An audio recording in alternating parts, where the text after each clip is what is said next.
Hello, everyone. I'm Larry Ridley. You're tuned into the NFL on EA Sports. It's hard to imagine this not being a fun game to watch. It's the Saints going up against the Texans. With that, let's get on out to Houston. We're standing by as our commentary team, Brandon Gaudin and Charles Davis. All right, thanks, Larry. EA Sports coverage of the NFL brings us to the heart of Texas and NRG Stadium in Houston. Tonight, it's a preseason matchup between the New Orleans Saints and the Houston Texans. Welcome in, everyone. Alongside Charles Davis, I'm Brandon Gaudin. So you've got 1 week of preseason games in the books. Now you start to really assess some of the vets and, of course, some of the young players. You're exactly right, because now there's a week's worth of film out there for everyone to watch. And for guys who may or may not make these particular teams, that film will be out there around the league, so maybe they can catch on somewhere else if they have to. But this would be a lot of fun to see how much time the veterans play versus how much time the young guys get.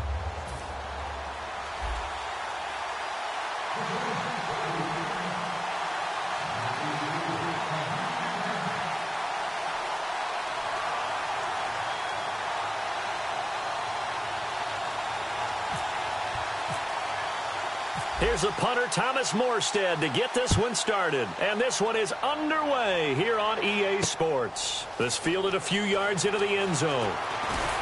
They'll bring it back to just about the 25, call it the 24-yard line. So out come the Texans for their opening drive. And out will come the leader of this offense, and that, of course, is their signal caller.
The first carry for the tailback, Jeremy Langford. And he's brought down.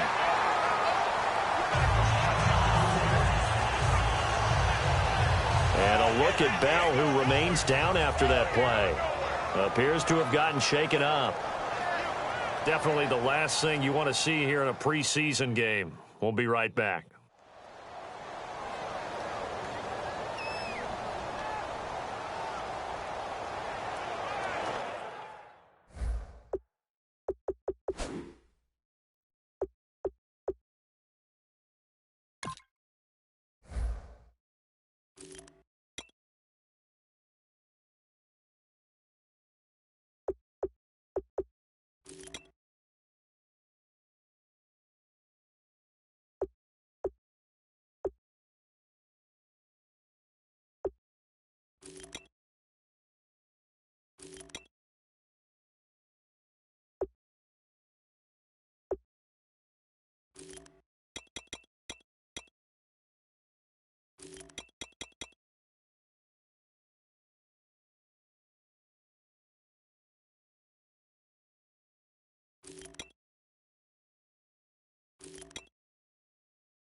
So the run gets them the first, and now they operate with a fresh set of downs.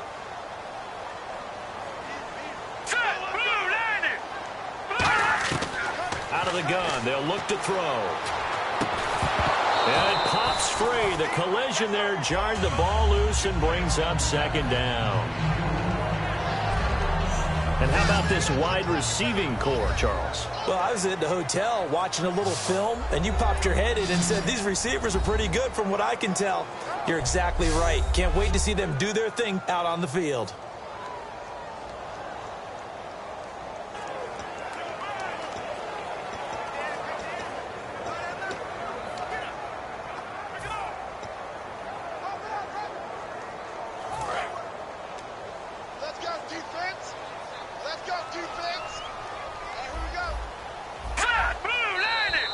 And now some motion before the snap. And this will be our first penalty of the night's proceedings. Fresh start, offense.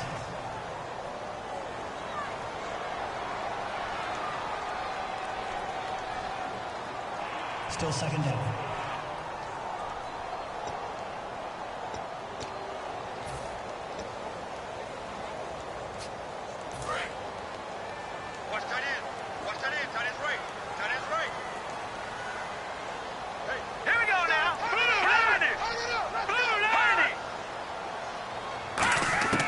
From the shotgun, he'll look to throw. And this one complete to Julius Thomas.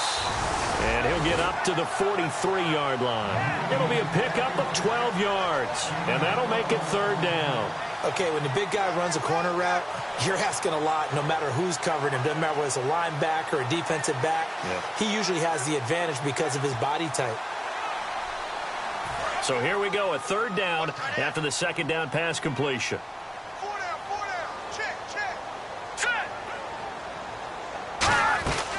They'll try to run for the first with Langford. Just a 2-yard pickup, and that should necessitate a call for the punt team here on fourth down. This team doesn't mind running the ball in any situation, and I thought he was going to get the first down the way the play developed, but the defense closed in and stopped him just about a yard short. So on fourth down, here's Jake Shum to punt it away.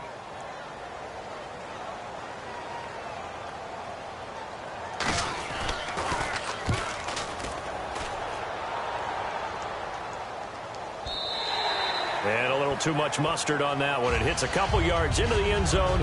A missed opportunity there maybe to pin them back. And here come the Saints for their opening drive. And a look here at their go-to guy under center.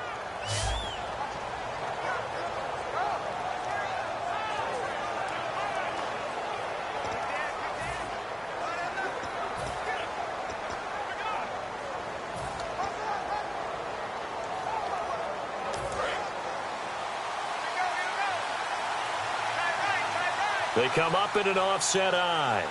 Hurry up, here we go. Blue, They'll try and start this drive in the air. And he's going to drop this off to his fullback.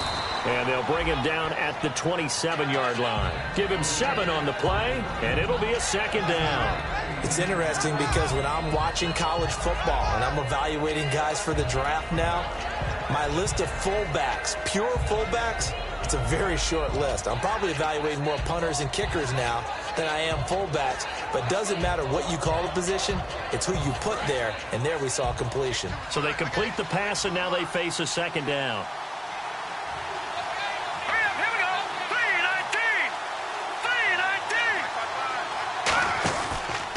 319. They'll run for the first time with Mark Ingram. And he'll be brought down right at the 30 here. Give him 3 yards and a fresh set of downs. So many teams want to throw the ball in this situation nowadays, but I love watching a team that has enough confidence to go ahead and run the football in that situation. That's almost a tendency breaker.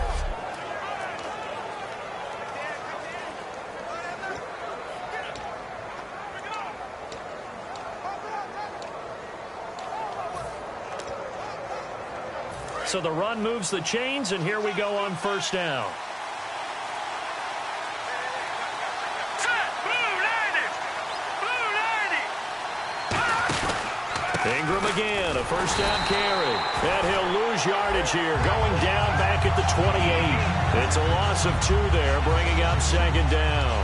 We've become so accustomed to it, you sort of take it for granted. You really do, but he is so good that every team in his division, every year, is trying to make sure they draft people charged with trying to block J.J. Watt.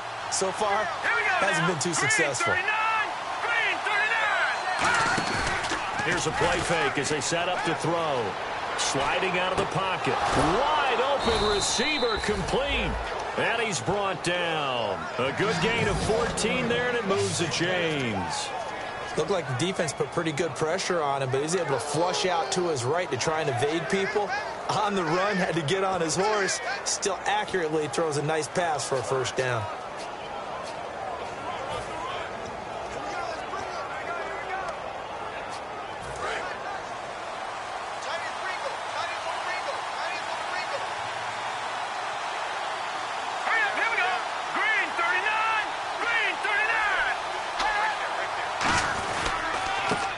They'll go on the ground. Trying to run inside, but nothing there.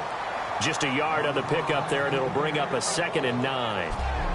The headshots here are the offensive unit, and what about Brandon Cooks? If he's not a 1,000-yard receiver every year he's healthy in the league, I'll be surprised. Came out of college wanting to be a pro, studied all the best receivers in the NFL before he even got to the league.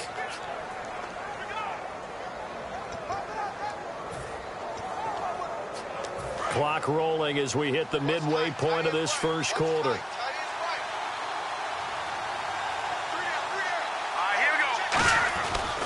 Back to the ground, this time with Ingram. Only a yard on the pickup there, so it leaves them needing a conversion here on 3rd and a tough 9. And a look now at the defense for Houston. Jadeveon Clowney was the #1 pick in the NFL draft, and it was with good reason. An absolute athletic freak. Now he's trying to add consistency to his game.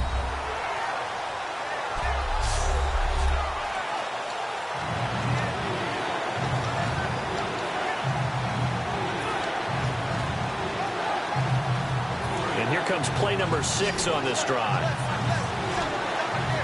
And defensively, it's a nickel formation here on 3rd down and 9.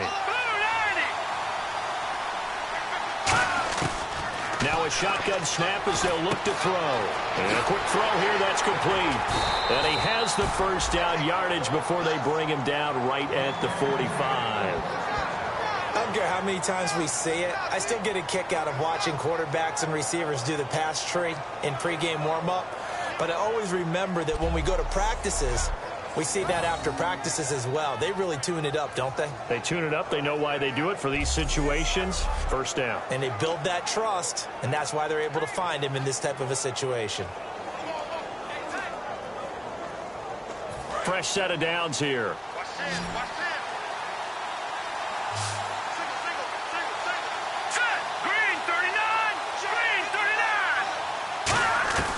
Now they'll throw here out of the gun. It's hauled in by Brandon Cooks. Touchdown, New Orleans. Brandon Cooks, 44 yards. And the Saints have taken the early lead. And there they got him the ball. Just get it to him, let him do the rest. You know, he probably said that to his quarterback as he broke the huddle. I like the play call. Just get it to me. I'll take care of the rest of it. Helping out his rack, right? RAC? Run after catch, and he loves that, and he's going to carry that in at contract time. Extra point attempt to follow here. And it's good as the Saints have a 7-0 lead.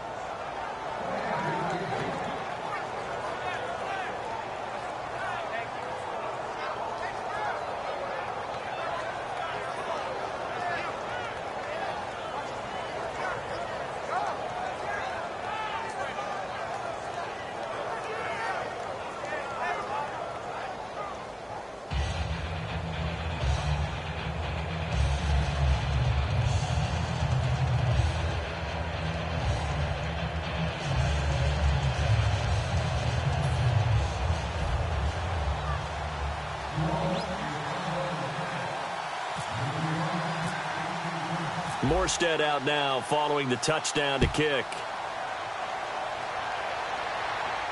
This fielded a few yards into the end zone. And no run back here. This will be a touchback, and it comes out to the 25-yard line. And now out comes Houston. And they'll be looking to avoid what happened last time, which is punting the football.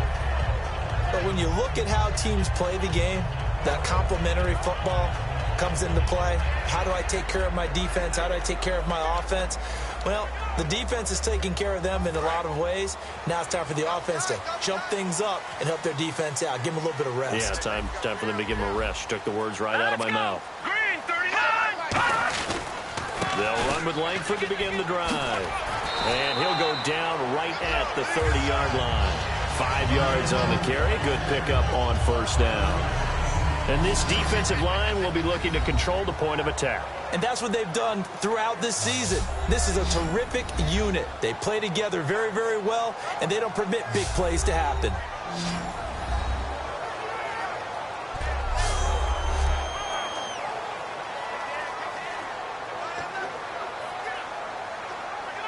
So second and medium, 2nd and 5 now.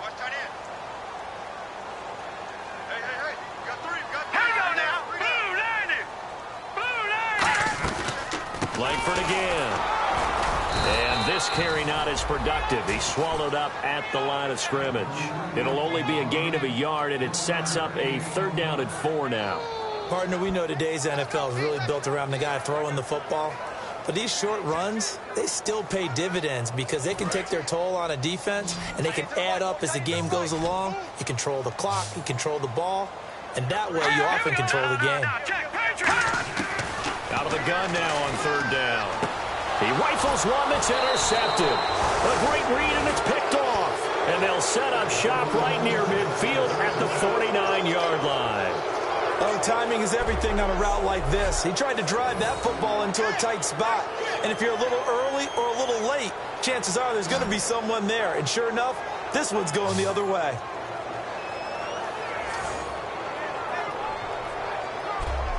And now the Saints get set to trot out there. And they'll just simply be looking to build off the confidence of the last time out where they scored a touchdown. And confidence is powerful, isn't it? When you've scored once, you feel like you can go back out there and get it done again. Doesn't matter what the defense throws at them. They feel like they're in a groove right now, and they want to get out there and show it. Yeah, hoping to stay in that groove here this go-around.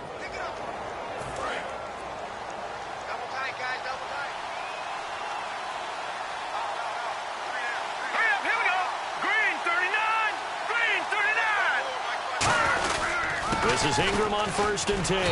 And he's going to be stopped up at about the 47-yard line. 2 yards on the pickup there. It'll be 2nd and 8. That's a good play by the guys on the defensive side of the ball. Held them to a gain of 2. And that changes the playbook a little bit now for the guy calling plays. 2nd and 8. Now he's got to probably think about going to the air instead of maybe staying with the ground game.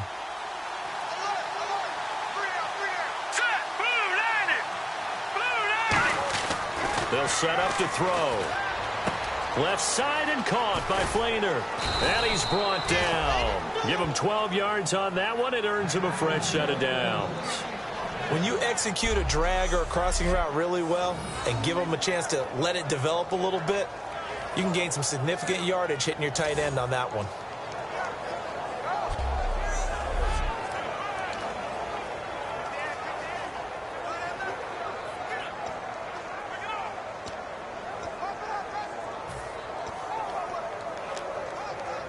Now the offense lining up 1st and 10.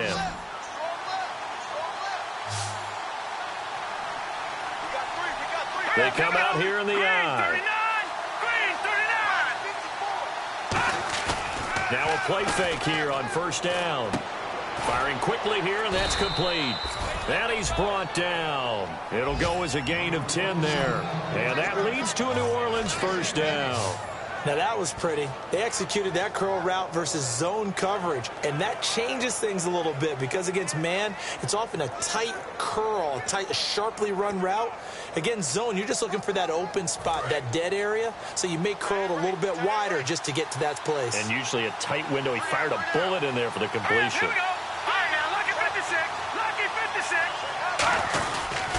A handoff. It's Mark Ingram, and they take him down, losing yardage back at the 27. That's going to go as a loss of 2, and it'll be second down. 1 quarter in the books here on a Thursday night. 7-0 is our score. We're back to Houston in just a moment.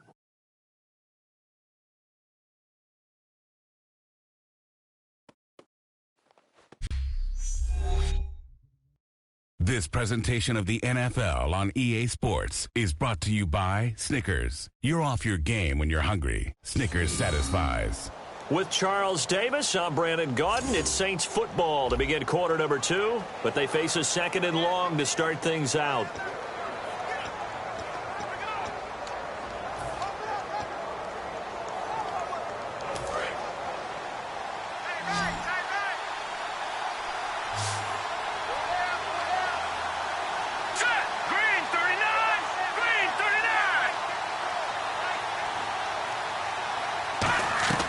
And now a first chance for the backup here to throw. Over the middle, it's Thomas. He'll wind up getting 11 on that one. And that'll make it 3rd and 1. And now the passing game here in the second quarter starting to heat up a little bit. Don't you feel the rhythm starting?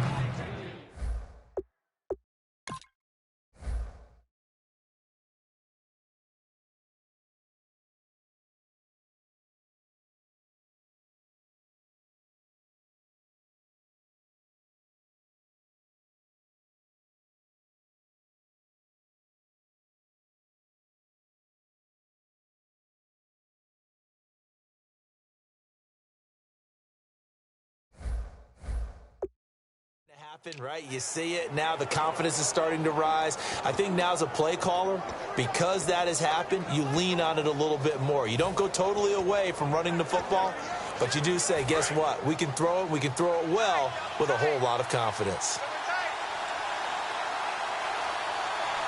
Here we go now. Blue 90. Blue 90. On 3rd and short, Drake. And he picks up the first down yardage as he takes this one down to the 15. He needed a...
That's what he got, and it's going to earn him a new set of downs.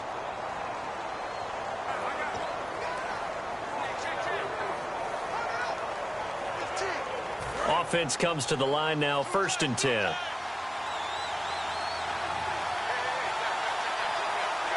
we go now. Green, 39. They go play action here on 1st down. He couldn't quite hold it. Got hit. Ball pops out, incomplete.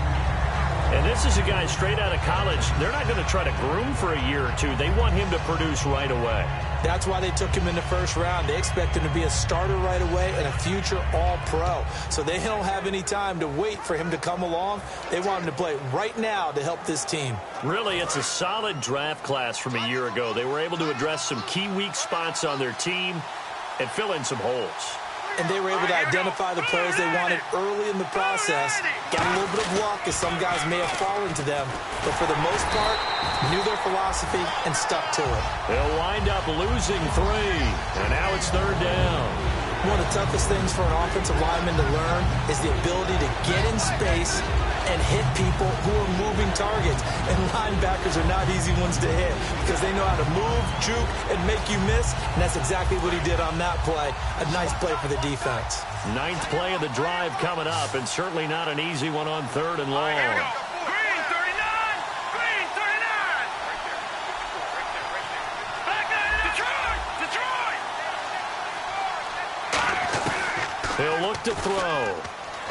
Nowhere to go here. He lost the football.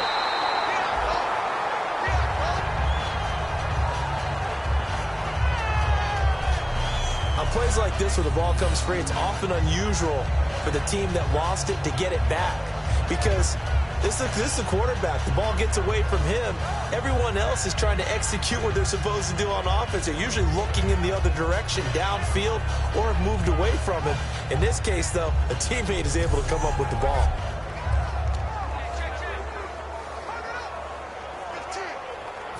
Out now is the field goal unit for New Orleans. From the right hash, this from an even 40 yards out.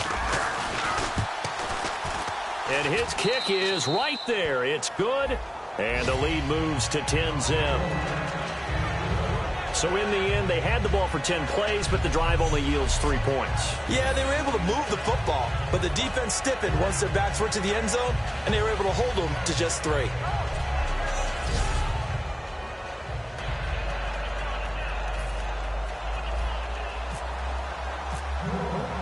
Morstead, the punter, out to kick it off.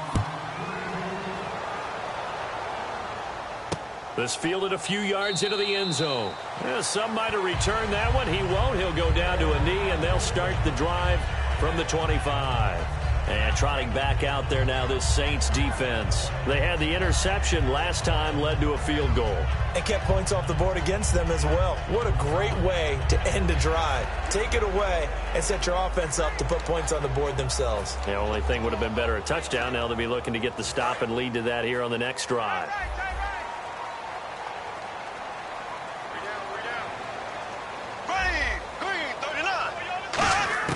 Now it's the backup Bradford, and it's caught over the middle. Wilson. It'll be a gain of 4, and it'll make it 2nd down. And there's a completion to the tight end, and look at the size of these players nowadays. At that spot, 6'4", 6'5", and up. A lot of guys used to be basketball players, somehow came back to football. That's really good for the game of football. You're getting better athleticism, great hand-eye coordination, guys who know how to control their bodies when they run their routes. 2nd down now after the pass completion.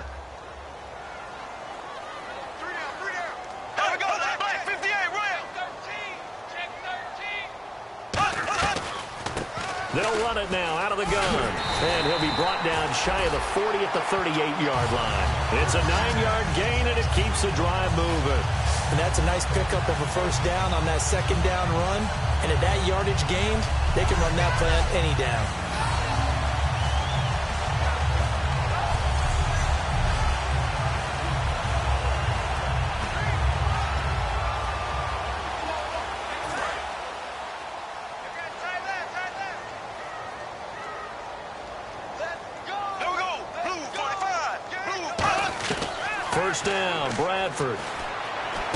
Looking left side, he's got it, complete.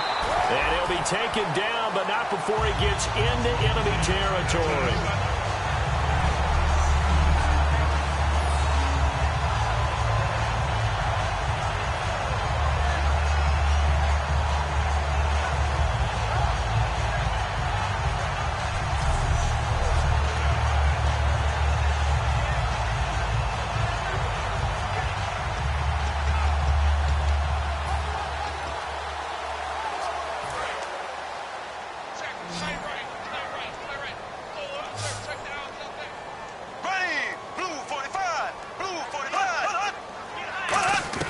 Bradford on first down. To the sideline, and oh, a nice catch there. Made sure the feet were inbounds, and they were. All right, say it with me now. A lot of different words we come up with. Maybe we go back and forth after that play, getting his toes tapped down to make that catch. Crafty? Yep. Wiley? Oh, definitely. All the veteran names? You name it. Has every move in the book and continued to get better throughout his career so he can make that type of a catch.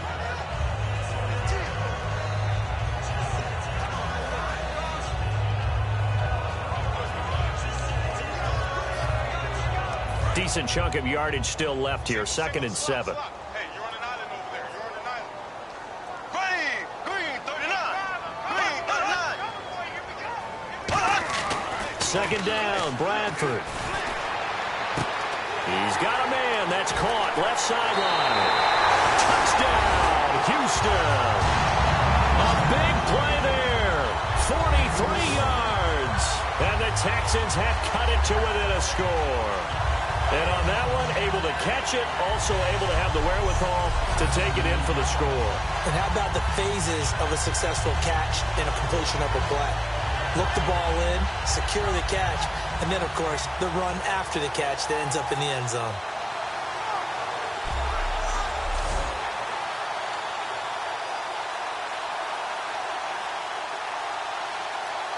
Chris Boswell now for the extra point.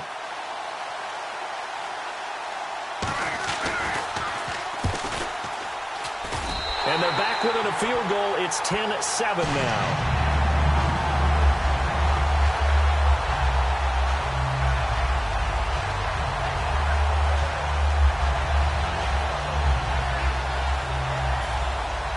Out is the Texans kick team as they'll send this one away.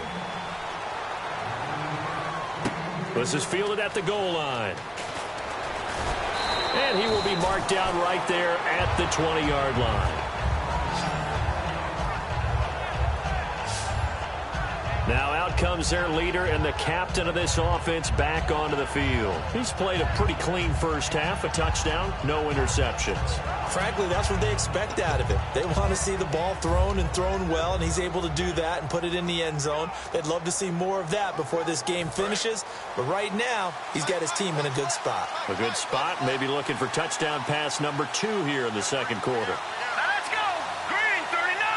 Green, 39. They'll come out throwing here on first down. He's just going to dump this one off to his fullback out of the backfield. It's a gain of 5 on the play, and it's a 2nd down.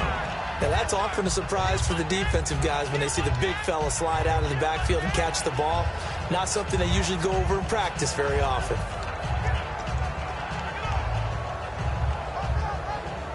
Completed pass play. Now let's see if they go back to the air or to the ground. All right, here we go. 319. 319. They'll look to throw. Now they set up the screen. That's complete. And he will lose yardage on the play. Back at his own 19-yard line. It goes as a loss of 6. And now 3rd down. Now that screen there on 2nd down certainly didn't develop how they had hoped. Is that one they should have even tried, or is that one the quarterback sticks in his pocket? I think the latter. I like what you said there, because trying it is one thing. We can second guess just about every call. But in this case, when you realize that it's broken down, just throw it at the feet of your intended receiver so that no one can pick it off, right? You don't have the ball tipped up in the air, and you come back and try and pick up the first down on 3rd down. That way you don't lose any yardage. Play clock winding down. On 3rd down, he'll drop to throw. Hard throw, incomplete. Holding. Defense.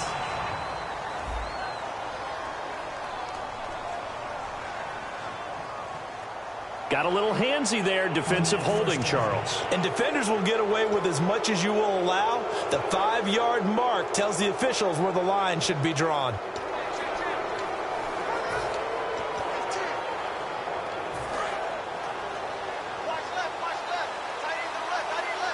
Thomas, the lone receiver, left. Let's go. Blue landing. Now on first down, he'll drop to throw it. Throwing for his running back, and he's got him complete. Call it a gain of 3, and that'll make this a second down. So many times you hear today's NFL described as a space game. Get your best players into space with the football in their hands. That's why sometimes you swing it out to your...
Get him out in the flat and let him have a chance to make people miss an open field.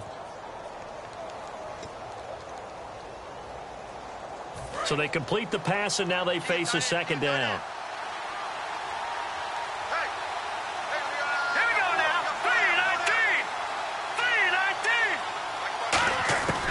3-19. 3-19. They'll look to throw again, and he whips that one incomplete there.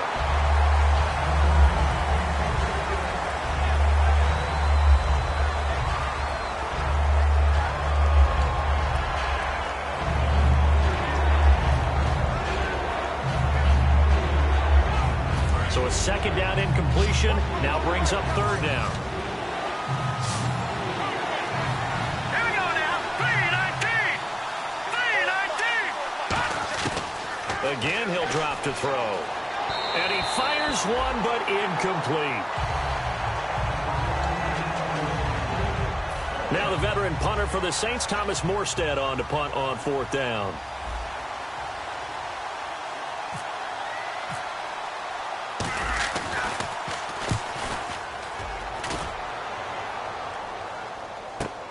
This is brought in at the 21. A minute 59 to go in the first half. We're back to Houston after this timeout.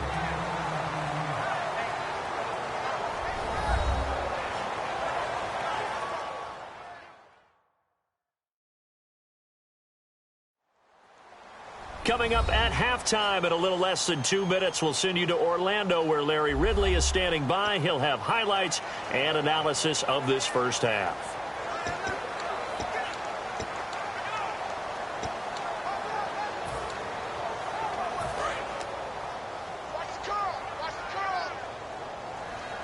They come out 5 wide, 3 of them to the right side. Bradford now to throw on first down, surveying the field. And he just gets rid of it, throws it away. A wise move there, looked like nobody open, now second down. It's a tried and true formula, and I don't think it'll change for as long as we play football. If someone's trying to throw the ball and you can put pressure on them and make it tough, that's only going to help your defense. Yeah, he's since being hurried. He got rid of it before taking the hit, but incomplete. On second down, Bradford again toward the center of the field, but it's incomplete.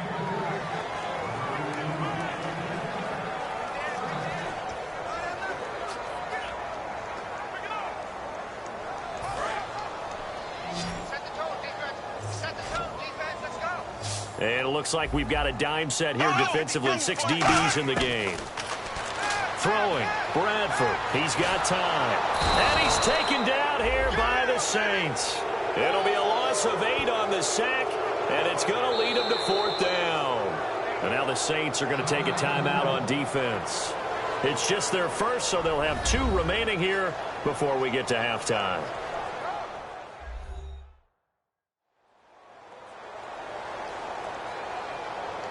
So a defensive timeout, chance to regather, regroup, and get set as we resume action. Here's Jacob Shum now as the drive goes backwards, so he's on to punt it away.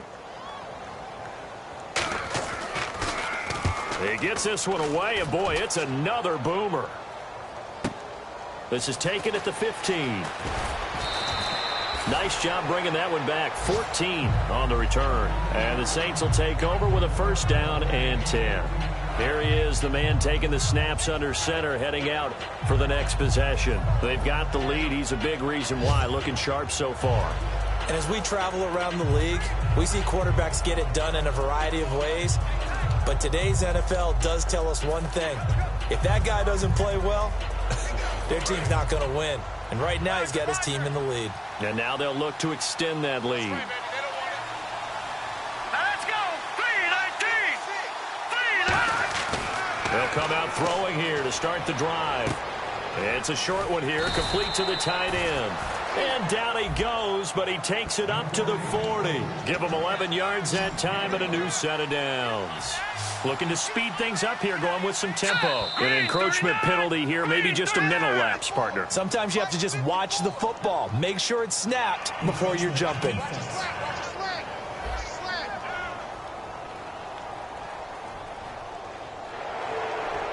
Still first down.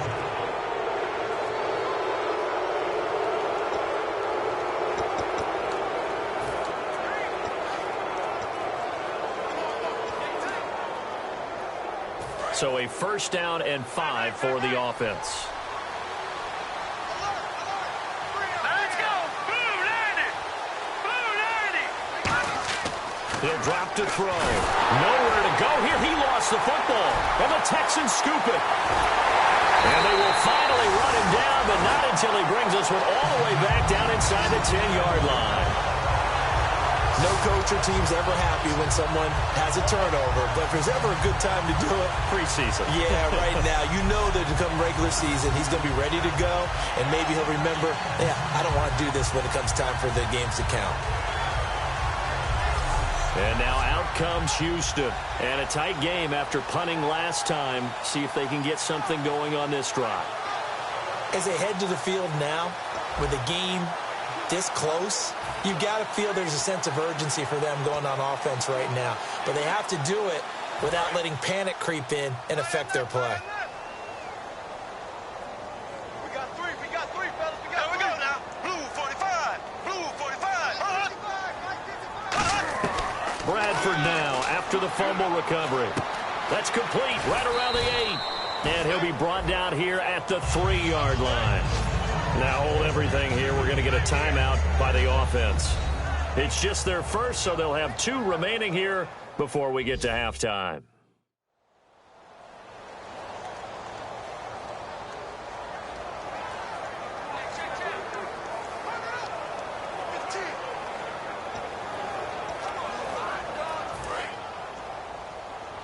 Right. He's tight right here. He's tight on the right.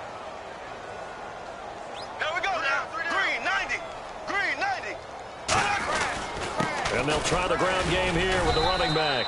And he's going to be met at the line of scrimmage and taken down.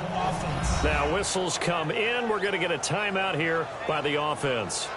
So that means they're down to 1 remaining here as we head toward halftime.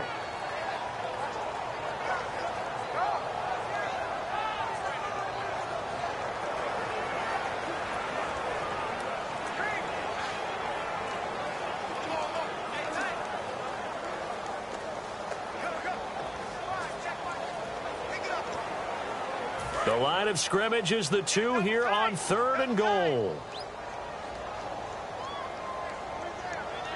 And the Saints signal for another timeout. So that means they're down to 1 remaining here as we head toward halftime.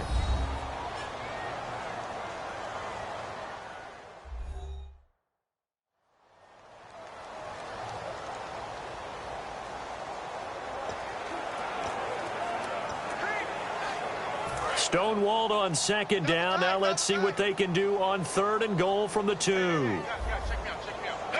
Blue 45. Blue 45. Bradford on 3rd and 2. Oh, it's a touchdown if he holds on. Instead, it's 4th down. After all the preparation, all the practice, a play like that will absolutely break your heart. They had everything they wanted, just unable to complete it. In the end zone, a big-time drop.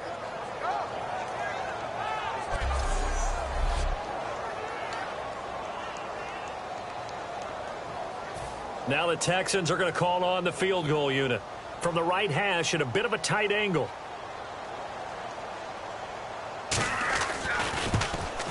And Boswell's kick is good. And that will tie things up as we head toward halftime. So they recover the fumble but could not take advantage of the short field. They do get 3. And no one ever turns down 3 points going up on the board, but the offense will go to the sidelines wondering what if, while the defense on the other side, they'll celebrate holding them to just a field goal after giving up such bad field position. So we're right back where we started, all even as the kick's away. This is taken at his 4. And he'll take it up past the 25 to the 26-yard line. The Saints offense now, they get ready to head back onto the field. And last time they coughed it up, led to a field goal. They're fortunate that it only led to a field goal, but still, they're not happy about it. Could you sense the relief, though, when they only gave up the field goal? And they were able to trot back out on the field and start this drive. A little more pep in their step because they didn't cost their team a touchdown. But they know they've got to do it a lot better than they did on the last possession. The coach will just be relieved, though, if they recoup with a score here, right? I think the coach will be ecstatic to see them pick themselves back up and now take it downfield, punching the end zone without turning it over. 2 yards on the carry there. It'll be 2nd down. Yeah, that wasn't a big run, just a short one there. But guess what? Sometimes you treat it like boxing. You throw that jab out there, and you throw it again, then you come with a big punch later. Maybe they're just trying to set them up.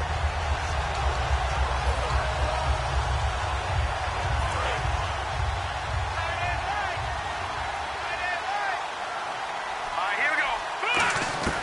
Now a shotgun snap as they'll look to throw. Quick hitter here, it's complete. And he'll get it up near the 35, right at the 34 here.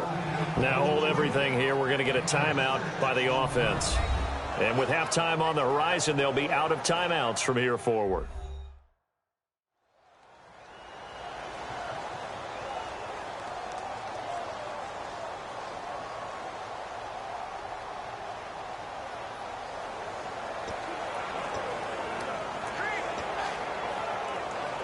They get the completed pass, but still have more to go here on 3rd down.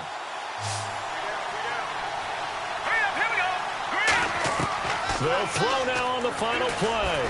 He's going to loft one deep left side here. And that's caught inside the 30. So we have reached halftime here at a good one. 10-10 is our score. As we send you over to our headquarters in Orlando, where we check in with Larry Ridley for our EA Sports Halftime Report. Thanks, Brandon. I'm Larry Ridley, and welcome to our EA Halftime Report. Let's look back now at this closely contested first half. As we look at the numbers, the only thing that really matters is that we've got a tie game. We'll have another half here to figure out who can come out on top. So here we go. Let's take a look at some of the highlights from the first half.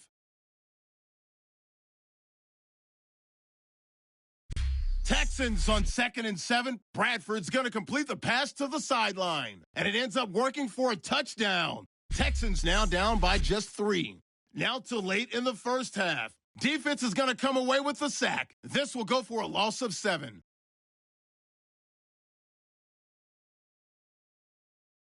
And with that, we'll wrap up our halftime report and head back out now to Texans Stadium for the start of the second half. Both teams appear ready for the fight ahead, and we resume action here in quarter number 3. This fielded at the 2. Stays on his feet.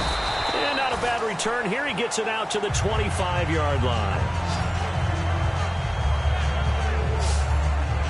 Out come the Saints now. They'll go on offense first here to begin the third quarter.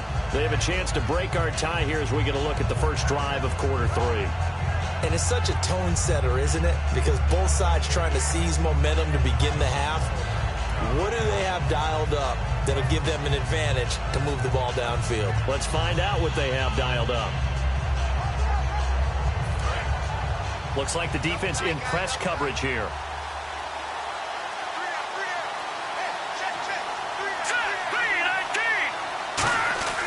They'll try and start this drive in the air. Left side and caught by Flainer. And they'll take him down at the 31-yard line. 7 yards on the play, and that'll bring up second down. And there's another completion to the tight end. And let's face it, it is hard to overthrow a 6'6" target. It is indeed. Quarterbacks like their speed guys. They like that huge 6'6" target that they've got in him. They really do, and it reminds me of what one great tight end told me once. He had told his quarterback, just make sure you throw it up there, you know, kind of like put up on the top shelf where the kids can't get it. They come up in an offset eye. They're going to look to throw. And this is caught. I think he got that with one hand. And the play goes for 19 yards, gives him a new set of downs. That was a terrific catch. I mean, to go up there and get it one-handed like that, but I almost want to go into that riff about back in my day, the gloves weren't quite like this. When did gloves really become prevalent, just in general? I think in the 80s. I think as we started to move through the 80s, especially as we got towards the latter part of that. But a lot of those were really like baseball batting gloves to begin with not much of a tacky area on the glove. In fact, there was none. And this is taken in at the 5. A big-time play there for New Orleans. 45 yards.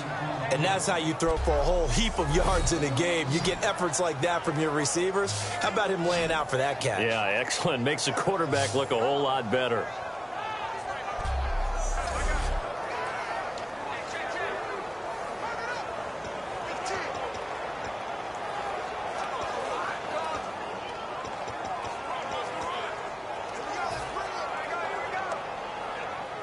So after that big play, let's see if they can catch their defense maybe on their heels. Here we go. Green 39. Green 39. They'll need to get the play off quickly, and they'll run it here. And he'll barrel his way into the end zone for a Saint touchdown. A great play there. His third touchdown now on the year. And the Saints have moved out in front.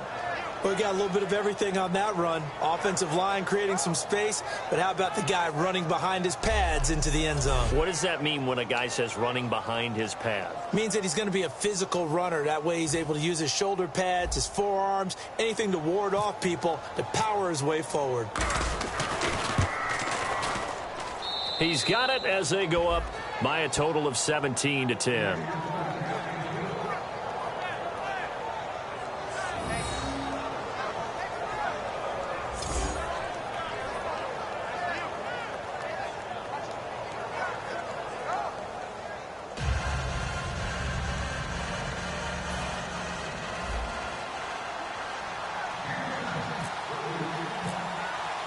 Morstead out now following the touchdown to kick.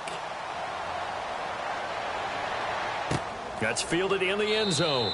And no run back here. This will be a touchback, and it comes out to the 25-yard line. Here's the Texans offense now, readying for their first possession of the second half. They trail offense, first time to touch the ball in quarter 3, and we'll see what they can do. And I can't wait to see what they have planned, because some teams script to start a half.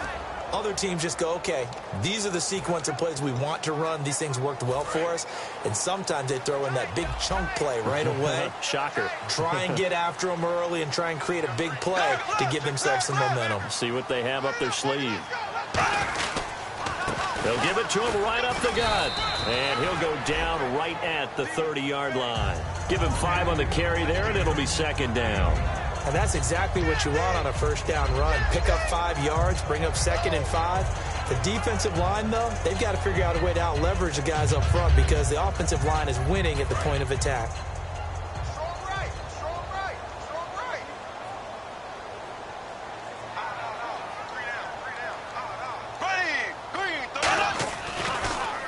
And they'll go ground game here with a tailback. And he'll take this up near the 35, maybe the 34. We always like to talk about defense in terms of levels. First level defensive line, second level linebackers, third level defensive backs. On that run, that was what we call a first level run, and it was stopped by a second level player.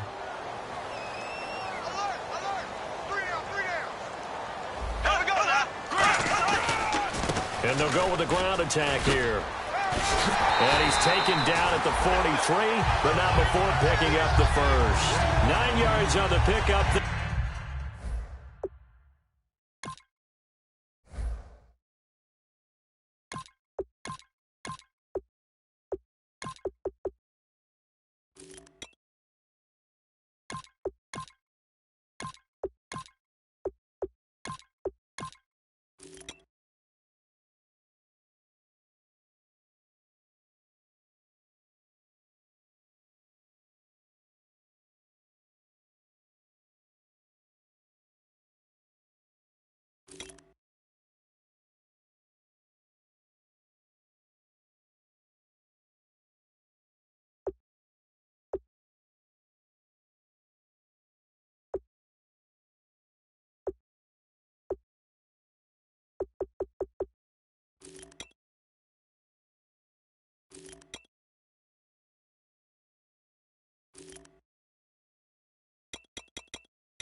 And it keeps the drive alive. So they pick up the first down after the run, and now they approach for the fresh set. Come on now. Here we go now. Green 39. Green 39. And he'll give it here to his running back. And he'll take this one up close to about the 45. Give him a couple on the carry there. 2nd and 8. The best defensive linemen, they play with great leverage so they can get low and not get bowled over by offensive linemen. They have excellent hands. They can throw people off on a play. We just saw a great example of a really good run stop by a guy playing the defensive tackle position. Green 39. Off the play fake. Bradford. Blitz coming, and down he goes. They overload him that time with a safety blitz, and he winds up being dropped for a loss of 7. These strong safeties, some people may not realize it. It's really like an extra linebacker, right? It really is, because they're hybrids. Half linebacker, half defensive back. The linebacker in him on that play emerged.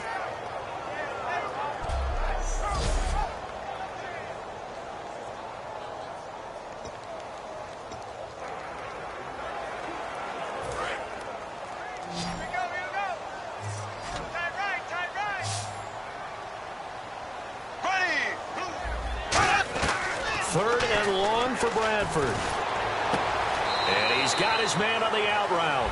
That one good for 14 yards. And that's going to bring up a 4th down. So much about offense is what you call hidden yardage. You know, you throw the ball to someone, they catch it, and then they can make a big play. You know, they create a play, run after catch. They did a really nice job there of limiting that and keeping him from a first down. Now stopped him in his tracks. Here's Jacob Shum now, as he's on to punt for Houston.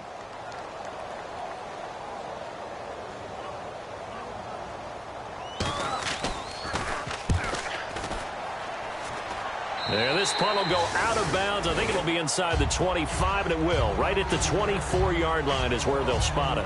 Now the Saints, they trot their offense out here, and that recipe on their last drive that resulted in a touchdown looked pretty good, so they'll be hoping to do that once more. And it takes me back to when we sat with the offensive coordinator and the head coach. They felt pretty good about their game plan and thought there were some holes in the defense, and they exploited them the last time out. Let's see if they can come back and put together a similar drive. And we'll see if they can do just that.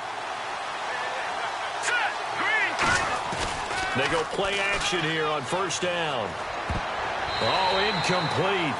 A turnover would have really helped there. Almost intercepted. Instead, it's just 2nd down. Tremendous coverage there. Just did not catch the football and complete the interception.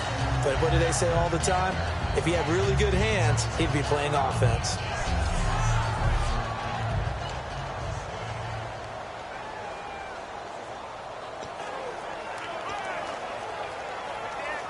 So incomplete on first. Let's see what 2nd down has in store.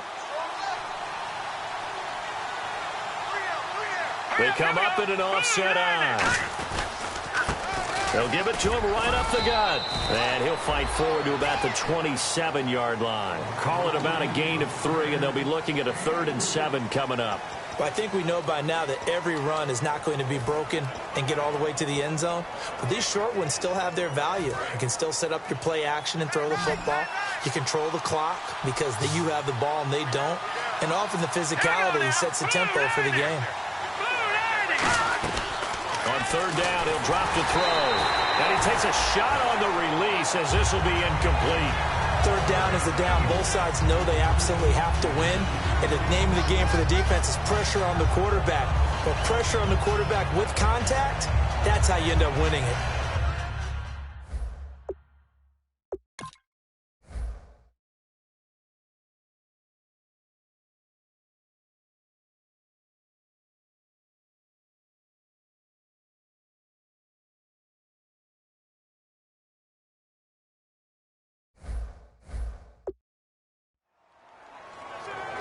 Here's Thomas Morstead now. On for his 2nd punt. He'd take a repeat of his first.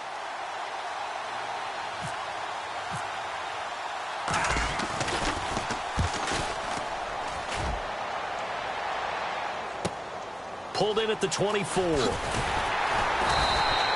nice Nice job on the return there, 16 yards. And the offense will come back onto the field for the 1st and 10. And now out comes Houston. And last time out, they had to punt the football away. Anything positive possibly to take from that?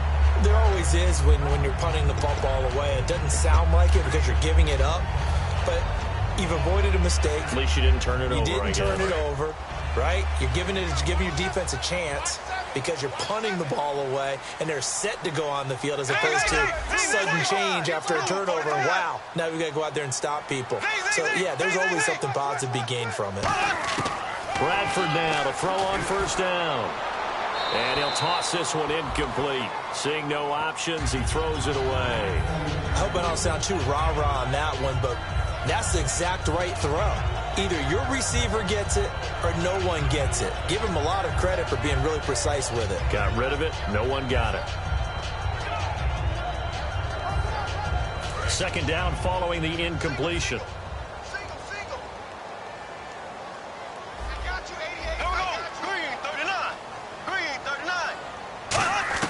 Throwing again. Bradford on 2nd and 10. Finding his safety valve here. That's complete. They give him 13 yards there on the play and a fresh set of downs. So many times you hear today's NFL described as a space game.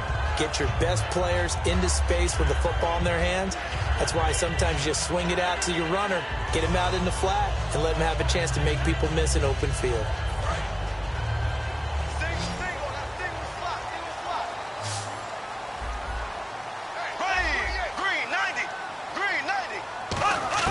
Bradford on 1st down. Looking left side, it's complete. He's got it. Give him 11 on the gain there, and it's good enough for a Houston 1st down.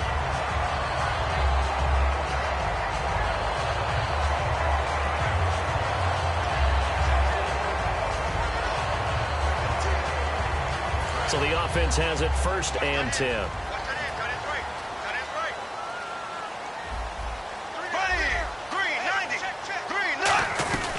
They'll run it now out of the gun. And he'll work his way inside the 30 now to the 28. Just what you want on a 1st down run. Call it 8 yards. And it's 2nd and 2. Some runs are blocked so well, you almost forget that someone has to carry the ball to gain the yardage. The leverage by the offensive line to create space up front, really well done. They come up with an offset eye. They'll give it to him right up the gut.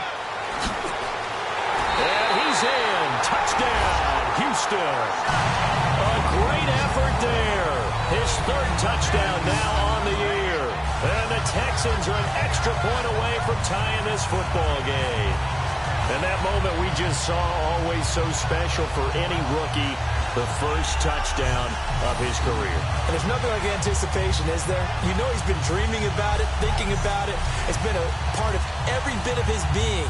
And finally, it gets done. He's got to feel great right now. Extra point now by Boswell.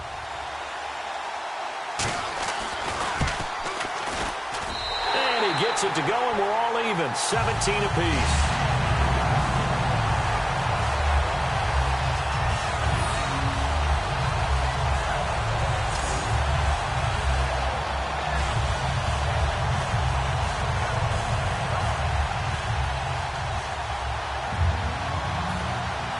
So a tie ball game here as the kick's away. This will be taken in at the 1. And he'll take this one near the 25, call it the 26-yard line. And heading back onto the field now, the Texans defense. They were able to force the 3-and-out last time, led to the punt, and then led to a touchdown for their crew. So they'll be looking for a little bit more of that, Charles. Well, I think that they created the spark with the 3-and-out. Gave a little momentum to their offense who said, all right, appreciate it, guys. And they took the ball downfield and stuck it in the end zone. And that defense wasn't out there long. They'll be trying to keep it short here.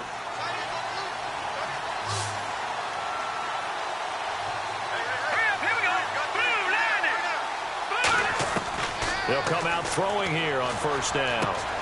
It's a short one here, complete to his tight end. And able to break one tackle, but then quickly brought down. But a nice little gain. I know exactly what's going to be said about that play from the defensive perspective. What's that? That's why I tell all you guys we need more than one tackler to the ball. He broke the first tackle. Luckily enough, there were more people there to get him down. So second down, 3 yards to go now.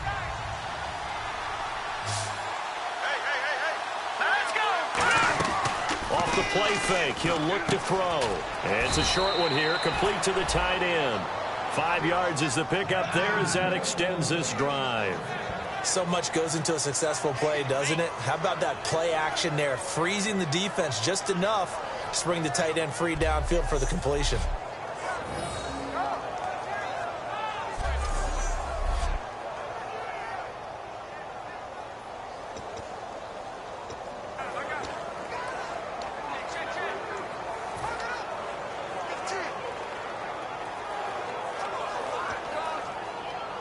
So here we go, 1st and 10 now. And the play clock's running down. Now a play fake here, and he fires one that's intercepted. A great read, and it's picked off. And his guys are going to get the football at the 37-yard line. And, Brandon, this is a real nice job defensively of getting inside a quarterback's head and figuring out, okay, where's he going with the football? Because you can make an educated guess defensively, not all the time, but sometimes. And when you're right, you've got a decent chance of coming away with the football. Heading out is the Texans offense as they get set to take over here. And that last touchdown drive, a good mix of pass and run. Defensively, they just looked a little out of whack. And it's so hard to stay up with an offense that has things going so well, where you're guessing and guessing wrong play after play. So what you need is someone on the defensive side of the ball leader, right? to make a big play. Yeah. Throw that balance out of whack. That's what you're looking for now. Not worrying so much about guessing what the play call is. And oh, he coughed it up. The Saints say they have it, and they do. So the defense there, opportunistic. It's nice to give them credit, isn't it? Because so many times it's more a matter of what the offensive guy didn't do. Didn't secure the ball, didn't cover up. In this case, let's just give credit to where it belongs. Knocked it free, made a big play.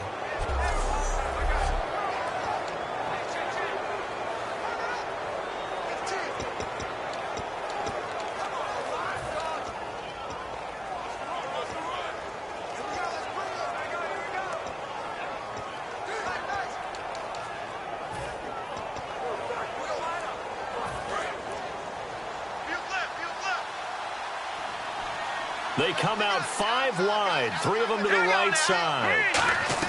They go back to the air here after the INT. And a quick throw here, that's complete.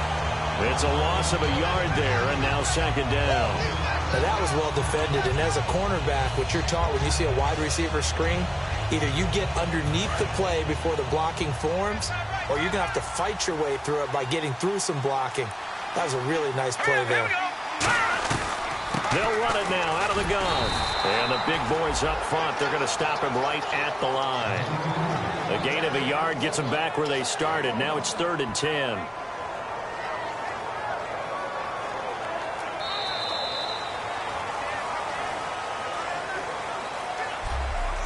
One quarter remains here in this Thursday night matchup. We'll return with more preseason football on EA Sports.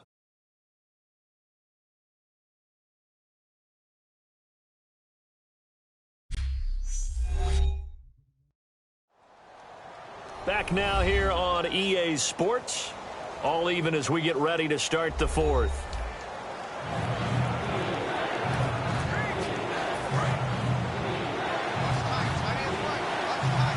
So here we go now. An extra defensive back in there on 3rd and 10.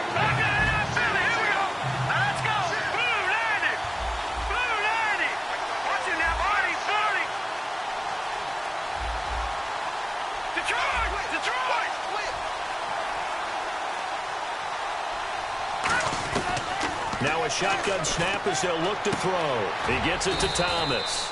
And he's got the first before he's brought down at the 39-yard line. Well, the advantage has certainly shifted to the defense as we began that third down play, and they found a way to foil it and pick up a first down. Third time's a charm, right? 2 incompletions. Had to have it on third, and they got it. Yeah, they stuck with it, weren't daunted at all, and picked it up.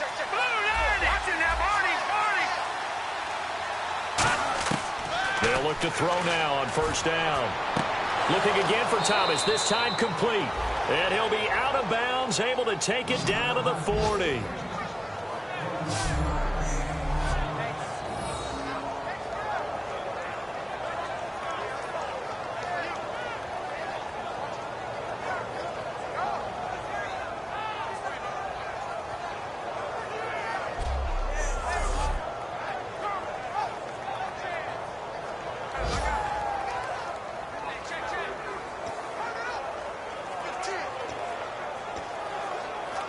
First down and 10 now for the offensive group. Let's go. 319. Out of the gun, they'll look to throw. And that's incomplete.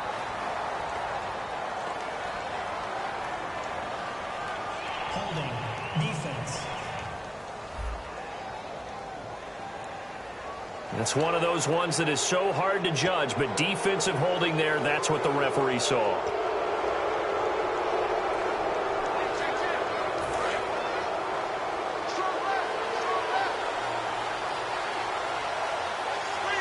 Let's go. Green 39.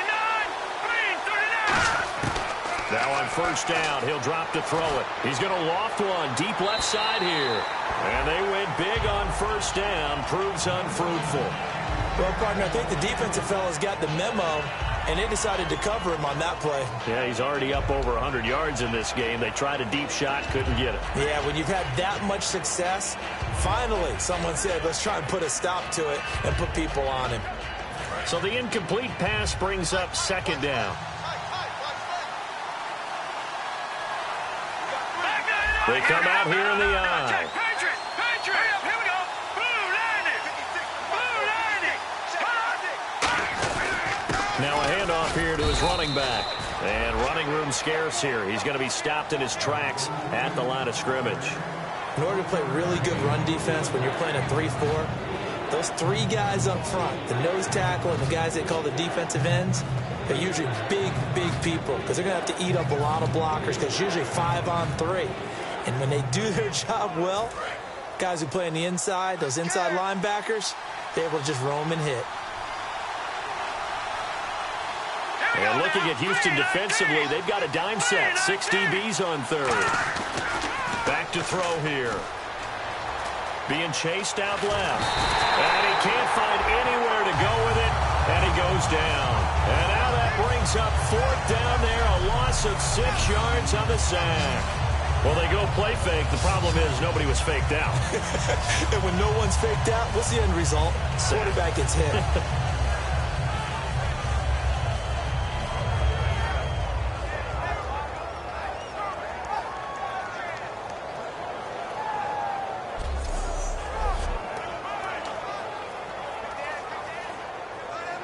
Here's Thomas Morstead now as he's on to punt for New Orleans.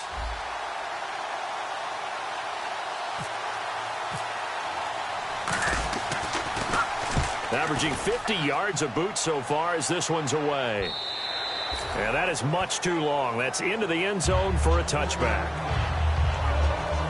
And now out comes Houston. And they got across the 50 last time but fumbled and turned it over, so they'll be looking to have a short-term memory here, Mr. Davis. Not only a short-term memory, but a whole lot better ball security. Because if they take care of the ball, continue to move it, their chances of scoring some points, they got to feel pretty good about. They thought they had things moving in the right direction last time. Fumbles, they don't just affect you on offense, they affect your overall team because now your defense has to make that stand up. On 1st and 10, Bradford. He's got time in the pocket. Over the middle, and it's incomplete.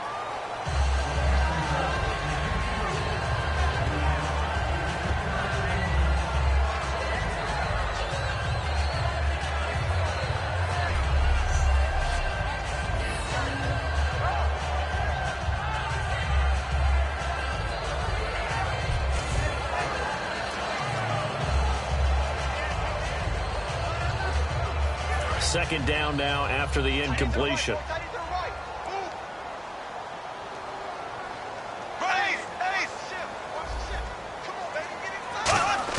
Throwing again. Bradford on 2nd and 10. And he comes back with one complete. And he'll get this up to the 34-yard line. A really nice pickup of 14 yards, and it moves the sticks. That was a nicely run slant route, and what the receiver's trying to do is make the defender think he's going upfield for a deeper route and then breaks it off, usually after about 3 to 4 steps, and cuts towards the middle of the field. And now what he's trying to do is use his body to keep the defender away from the football and give the quarterback a really nice target.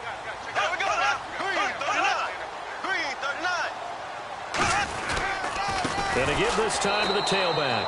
And he went nowhere. He'll lose yardage back to the 29. That's going to go as a loss of 4, and it'll be 2nd down. Brandon, that play ended so fast, it's almost as if the quarterback handed it to the runner, and the tackler was there right away for a loss of yardage.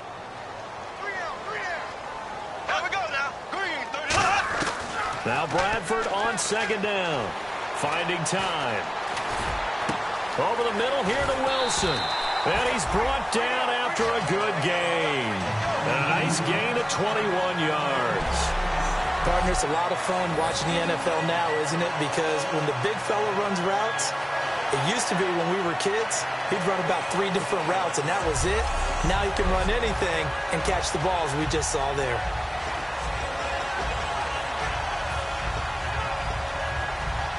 Fresh set of downs here.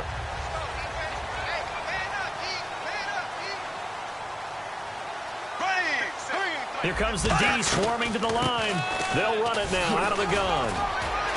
And he stopped immediately there. Just a yard on the first down carry, so it's 2nd and 9. Well, so many times we look at a short run and we praise the offense for trying to set the tempo and establish things, but the defensive guys, hey, they just won the battle there. It wasn't a big run given up. They don't always have to absorb the body blows. Sometimes they dish them out themselves. They'll run it now out of the gun. And he's going to get this one down to the 45. It's a 4-yard pickup there, and it leaves him with 3rd and 5. On any running play that's called, they're always hoping that it's going to break big and go the distance. But when you get a nice gain like that, you're able to do so many things anyway. You can come back and run essentially the same play again, continue to move the ball on the ground, or you can decide to throw the ball now because usually you have the defense back on its heels. The Saints with an extra defensive back here on 3rd on the field. Could they blitz? Bradford from the gun on 3rd down. He's got his man on the crossing route. Give him 10 yards on that one, and that'll earn him a fresh set of downs. So he makes the grab, and the chains move forward.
Nice job by the...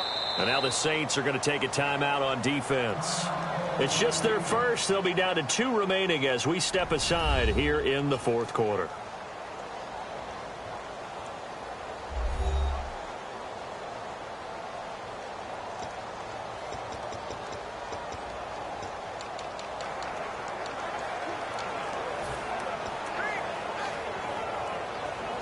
The offense lining up 1st and 10.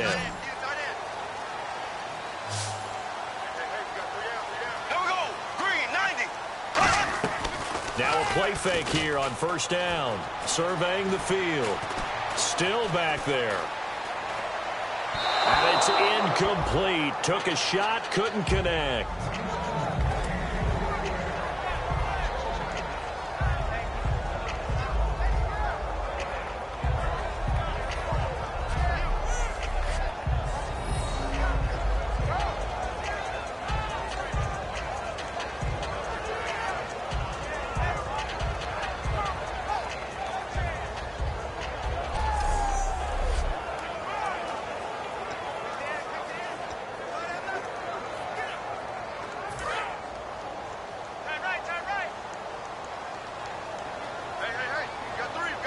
They come up in an offset eye.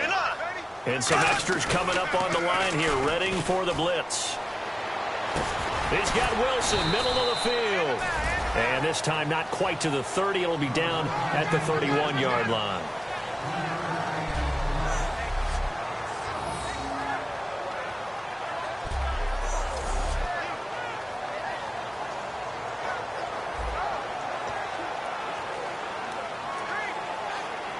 An 8-play drive to this point. So here's play number 9 on 3rd and 7.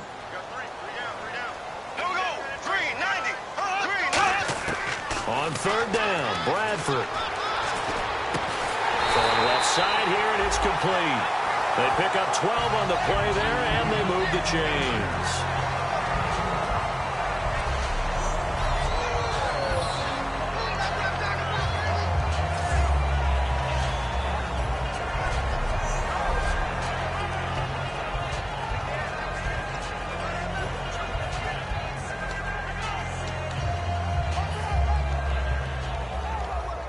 And the offense readies for play number 10 of this series.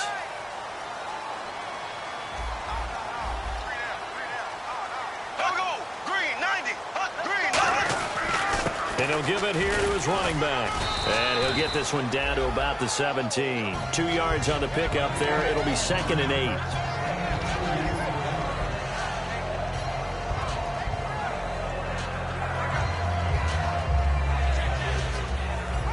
And a really long drive here, and it goes on and on.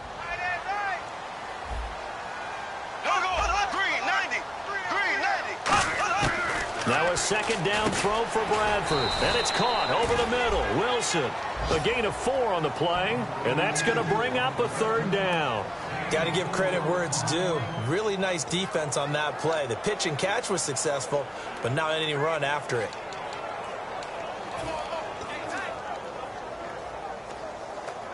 And the offense can string something together, but they'll need to do it quickly here to try to get points on the board and win this game.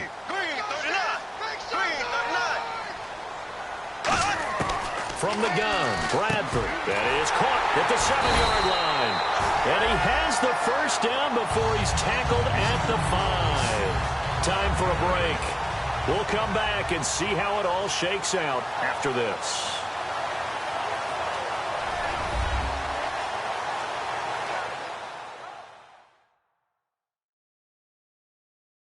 So it's Texans football as we welcome you back. They've got a 1st down in field goal range already. And this seemingly endless drive continues.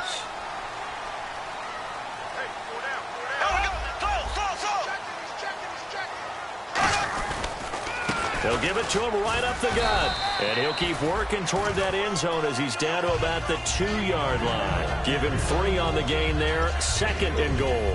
Well, the spotlight hit him once already tonight as he got into the end zone. He was trying to make it a double spotlight, wasn't he? But credit the defense, bottling him up, not letting him get in for the 2nd score there.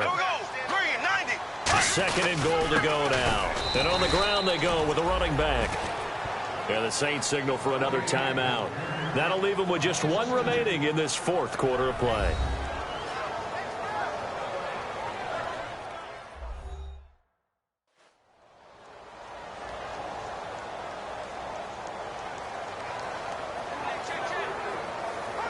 Line of scrimmage at the 4. Here's 3rd and goal.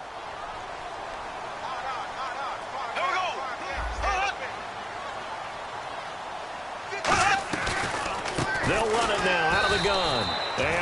And the Saints signal for another timeout. It'll be their 3rd and final timeout, so as they talk things over, we'll step aside. The defense, they got a little bit of a breather. Now they're back and set as we resume play. So now one of the biggest kicks of the night is forthcoming. This for the lead in the final stages.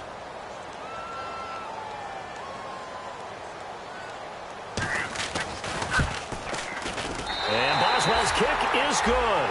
And they have taken the lead here in the final 2 minutes. Now then, it's a big kick right there to give them the lead in the 4th. But, Charles, there is still time left for a final drive. Brandon, you know they would have liked to take the clock down just a little bit further, at least under a minute or so. But this was not over yet, especially since they just need a field goal. And a nice return sets them up pretty good here at the 30-yard line. The Houston defense we watch as they get set to go. They've got a situation where a field goal ties it. How do you defend this? Because you obviously don't want to give up the touchdown. How aggressive do you get? That's always the key, isn't it? Where is the line on aggressiveness to over-aggressiveness? And I think most coordinators are looking at it like run your regular defense, add some pressure packages, because really the 35-yard line is the one you really want to defend. At that point, you're thinking you're probably giving up 3. Anything outside of that, you feel like you've got a chance to hold them. So they'll be in search of the proper amount of pressure. They'll look to throw. Throwing left side, it's complete. And a nice gain of 21 yards. And he did exactly what they needed him to do, Charles. Got out of bounds. They have no timeouts. And they knew that before the play even began. Still executed it. How many times have we seen it happen where you know it, yet a guy still looking for a timeout or trying to stay in bounds? He got it done.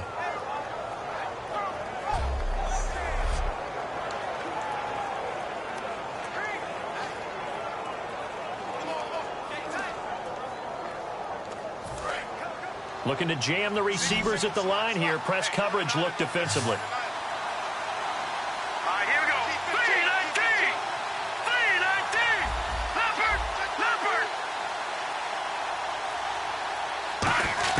He'll look to throw.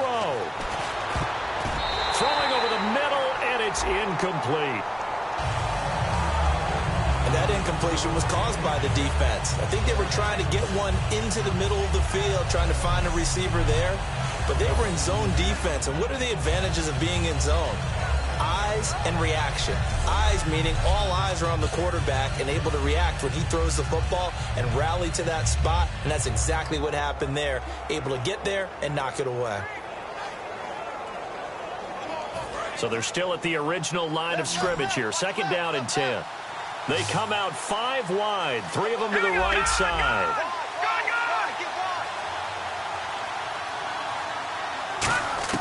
He's back to throw. And this time he's got the hook up. It's complete. Give him 9 on the play, and that'll bring up a 3rd and 1. And now they're in the hurry up. Here we go now. Back to throw. And he couldn't hang on to it through the contact. Incomplete. Today's NFL, these big guys are featured receivers. They move all over the place to try and find good matchups, and they had one. They were just unable to complete the pass.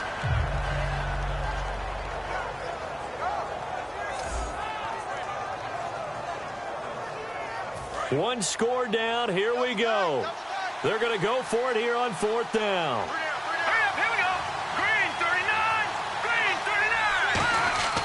Got to try it here. He's back to throw. And no, it's incomplete. They had to go for it with such little time remaining, and that's going to be just about all she wrote for this one. So now let's look at this situation with no timeouts remaining.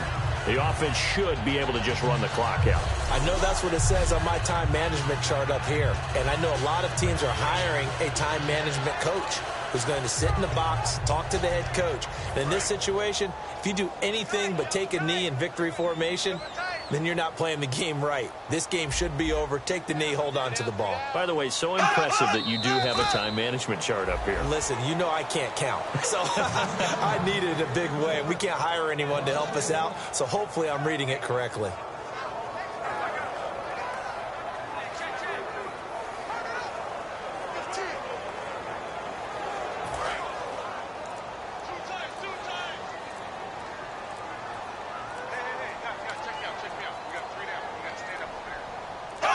And the final play here will be Bradford going down to a knee.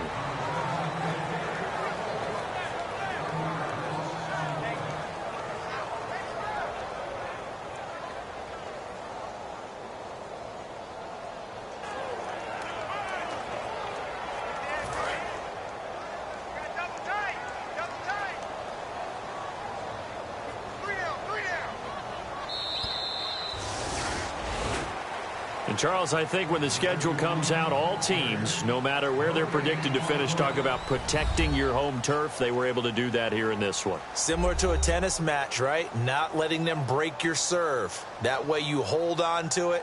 They got it done, and they feel very good about that victory.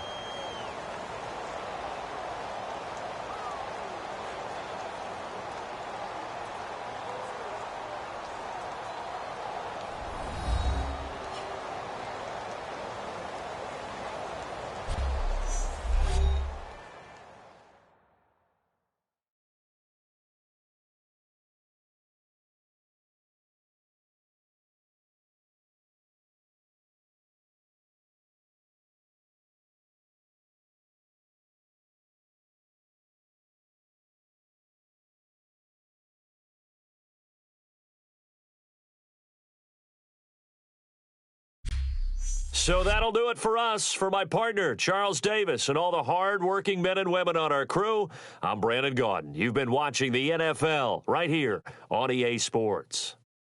It's a win for the Texans as we say so long from Houston.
Okay, boys.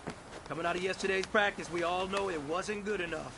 Today's practice, it's gotta be great. Game day's coming fast. Let's go out here and let's be great, okay? All right, here we go. Red 18. Red 18.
This one is for gold. Wide 88. You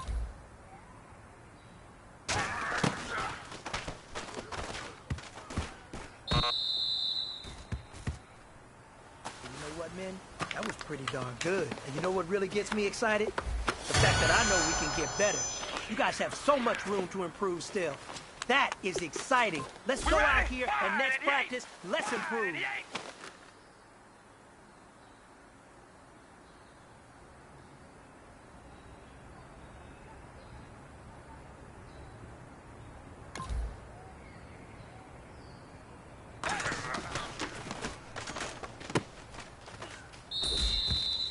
All right, here we go. Red 18. Red 18.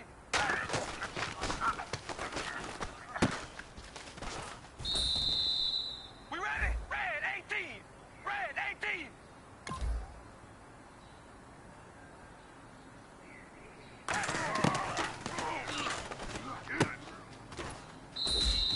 Here we go. Red 18. Red 18.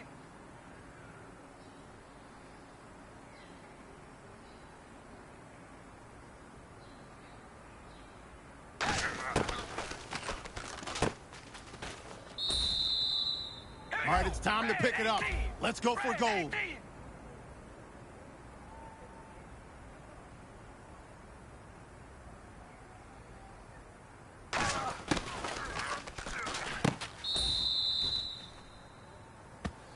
big fella, swing over here. Let's talk.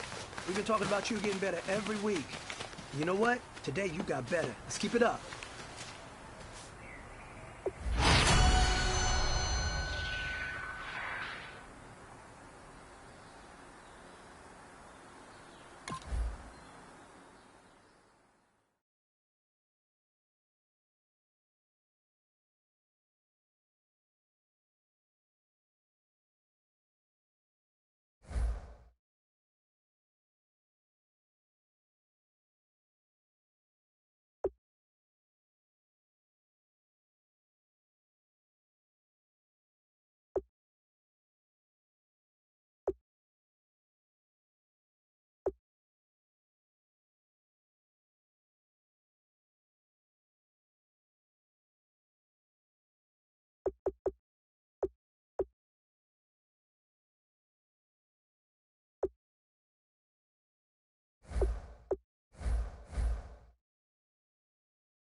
Hello, everybody. I'm Larry Ridley.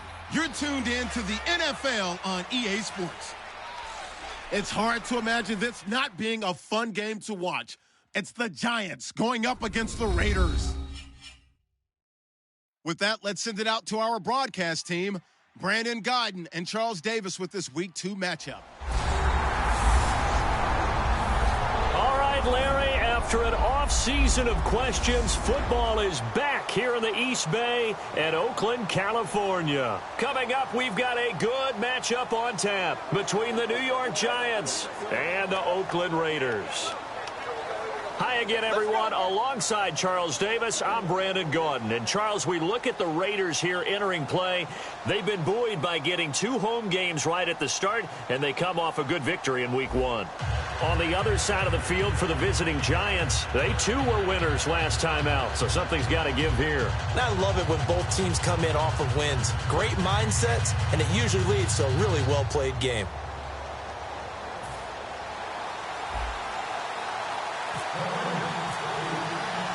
Two teams here fresh off Week 1 victories. Who can keep it going as we're underway on EA Sports? This one taken just inside the 10.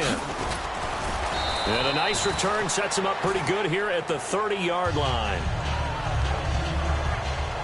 So here are the Giants ready to start their initial drive of the game. They're led out by one of the few left-handed cornerbacks in the game today. Out of Boise State, it's Kellen Moore. What makes Kellen Moore effective? An innate sense of timing and terrific vision. He sees things open before they actually appear that way and gets the ball out of his hands. He's a quintessential guy that actually throws receivers open.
And the former Heisman winner, this is Mark Ingram. And he is going to lose yardage here.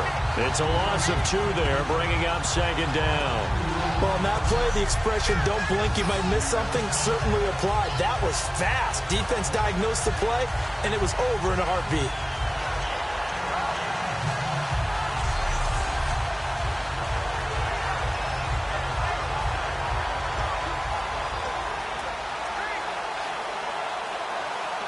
And they're behind the sticks here a bit now, dealing with a 2nd and 12.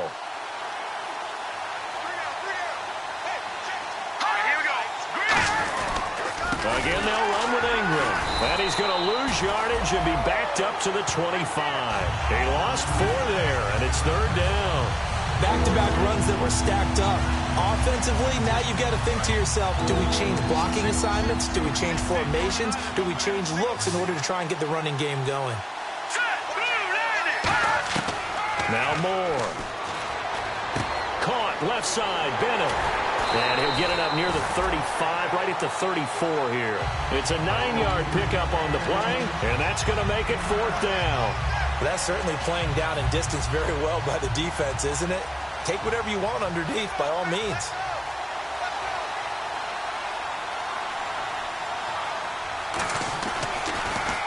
He steps into this one, and this is a rocket. And this is going to carry well into the end zone for a touchback. So here comes the Raider offense now onto the field. They'll be led out by their quarterback out of Fresno State. It's the Pro Bowler, Derek Carr. It's been fun to watch Derek Carr grow as a pro. When he was a rookie, they tried to game plan around him so that he didn't have too much responsibility. Now, I don't think they can heap enough things on his shoulders because they know he can handle them.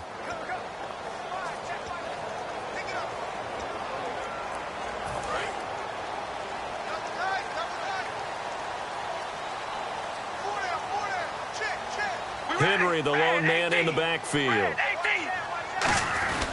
they'll give it to him here. And not too much going there as he'll get it up to the 23-yard line. 3 yards on the pickup there, and it'll be 2nd down. Partner, you know I love to point out when teams break tendency and do something a little bit different from the norm. But when you run the ball in the first play of the drive, that's not a tendency breaker at all. That's just trying to establish yourself as you move forward.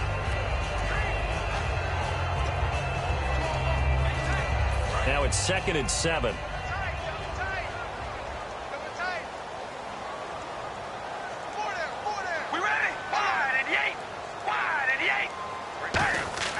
To throw, it's Carr. Left side and caught by Flainer. Give him 2 yards on that play, and that'll bring up a 3rd down. And if this offense is going to flow today, certainly the running back will be a key piece. Without a doubt, because they asked their runner to not just do that, but to block, to catch, to help set a tone for their offense.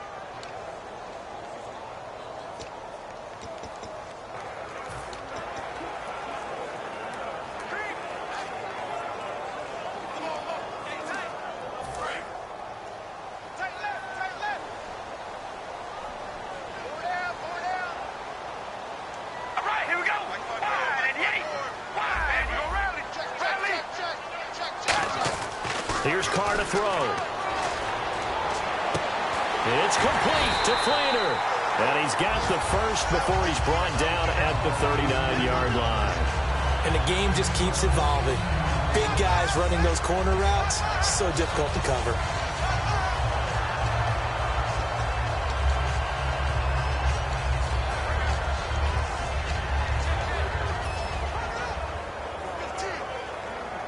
Offense comes to the line now, 1st and 10.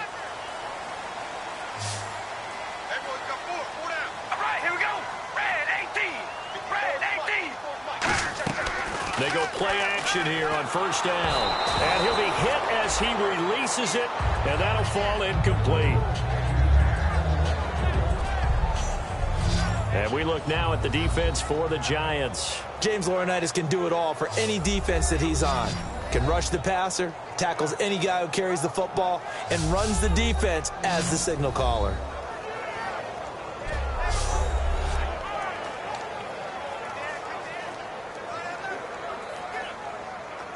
So 2nd and 10 here. Hey, we got tight left. We got 4. We ready? Wide at the 8. They'll run it now out of the gun. And he will be brought down at about the 43 that time. Give him 4 on the ground there. They're now left with 3rd and 6. Well, if you're a football guy, that's a pretty run because everyone is in sync right there. Obviously, the guy carrying the ball, but how about the people up front? Leverage, athleticism, they created some nice space for him. So the offense dealing with a 3rd and 6. All right, here we go. Red 18. They'll run it again with Henry. And he's got the first down yardage there as he takes it just across midfield. They get 9 out of that one, and as a result, the drive continues. On third down, that's a good job of situational football and understanding where the first down marker was.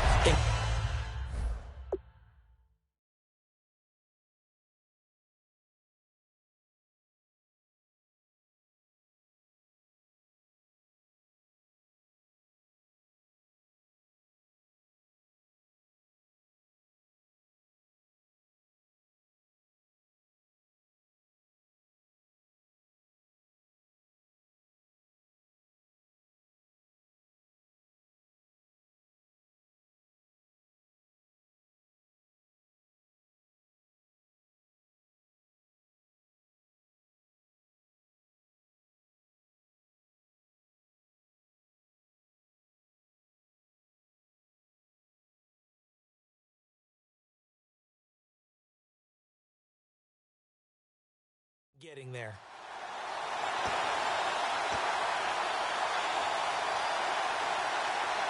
Counting down toward the midway point in quarter one.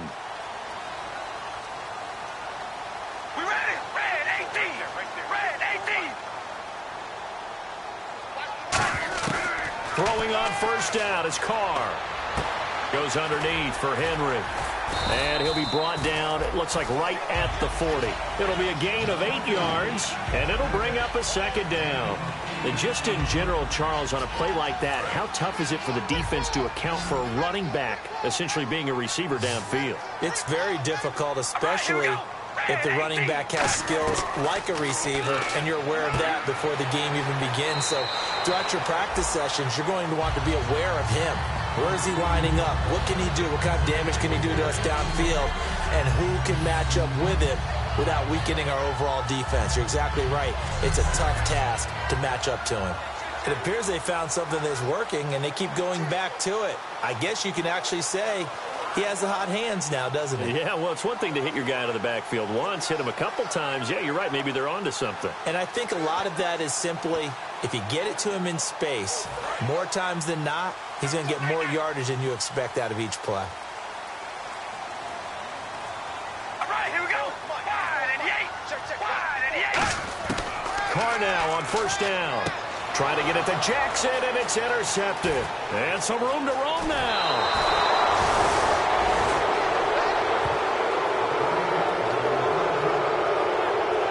Well, this had trouble written all over from the start. He's got 2 extra defensive backs in the game he's got to deal with. They're in a dime set. So everywhere he's looking, he's seeing a different color jersey. And sure enough, this one winds up being intercepted.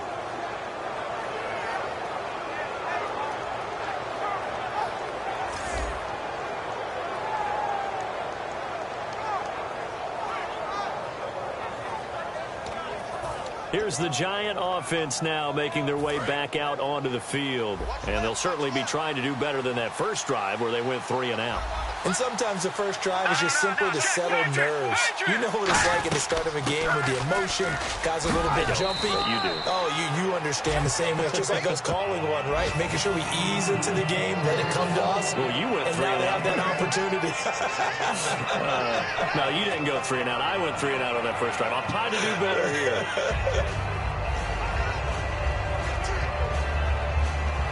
See if they stay on the ground for second down.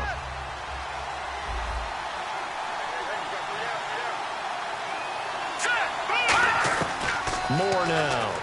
And the catch is made here by Tyler Lockett. And they'll be inside the 35 now at the 34-yard line. Slant route's effective no matter who's running the route and catching the ball. But when you have a receiver of that stature, you have to be a little bit more precise throwing it. You don't have the same catch radius with the bigger targets.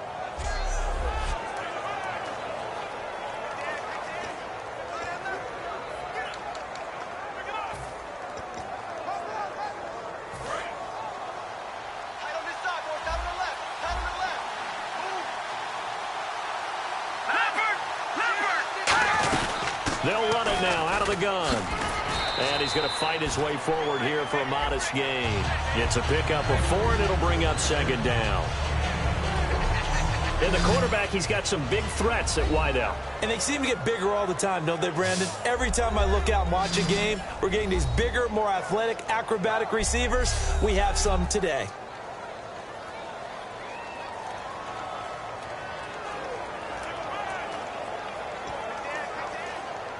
And after the play on the ground, that brings up second down here.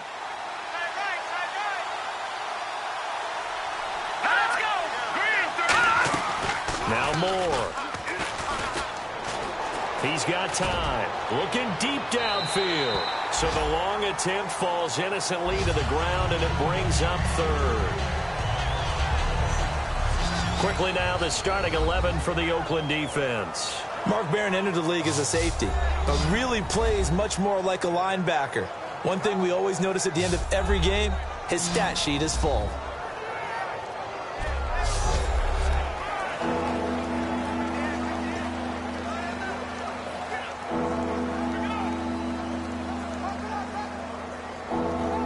They need to get this to the 24 on third down.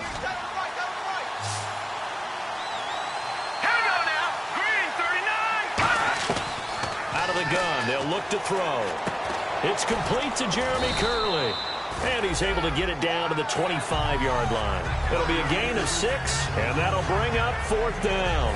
One hallmark of good defenses is understanding the game, understanding positioning, and tackling immediately in the secondary after catches. I think we just saw that on display right there. Got to him before he ever had a chance to think about turning it upfield. So the Giants now are going to turn it over to their field goal unit. Right hash mark, a 42-yard attempt.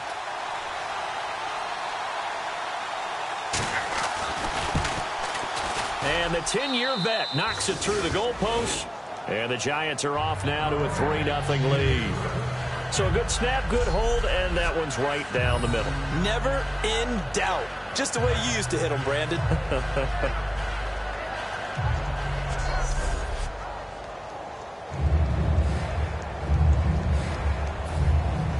Set now to kick this one away, and off it goes. And a fair catch signaled for and taken successfully. The Raiders offense now, they trot back out. Looked like they had something going last drive. Then the interception happened. Will they recover? The memory they need to keep with them is that they did have something going. They were moving the ball on offense, had a nice sequence going. Don't worry about the other part. You can't get that back. Let's go back to what you were doing well before. I thought you were going to say they need to have no memory, but remember the good part, forget the bad. I like that even better. Trying to shake off the interception. He'll look to throw. Left side and caught by Flainer. And he's brought down. They give him 14 yards that time and a fresh set of downs. All right, I'm doing my rudimentary math here. That's his third catch here in the first quarter. I don't know if it's just game plan or he's just finding his way open. And maybe a little of both.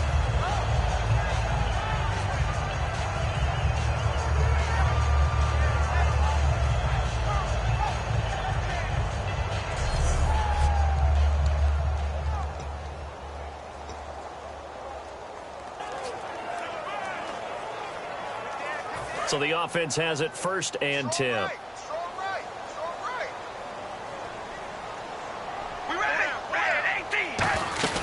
They'll run it now out of the gun. And he'll be brought down just shy of the 45. 5 yards is the tally on 1st down. That brings up 2nd and 5.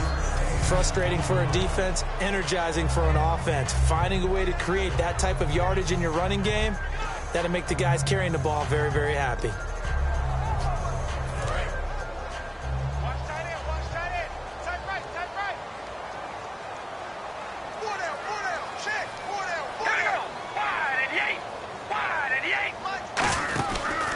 Second down, here's Henry.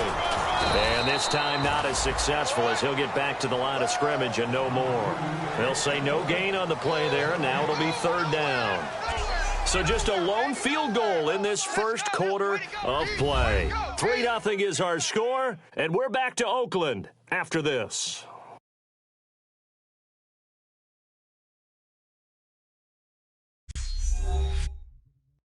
This presentation of the NFL on EA Sports is brought to you by Snickers. You're off your game when you're hungry. Snickers satisfies.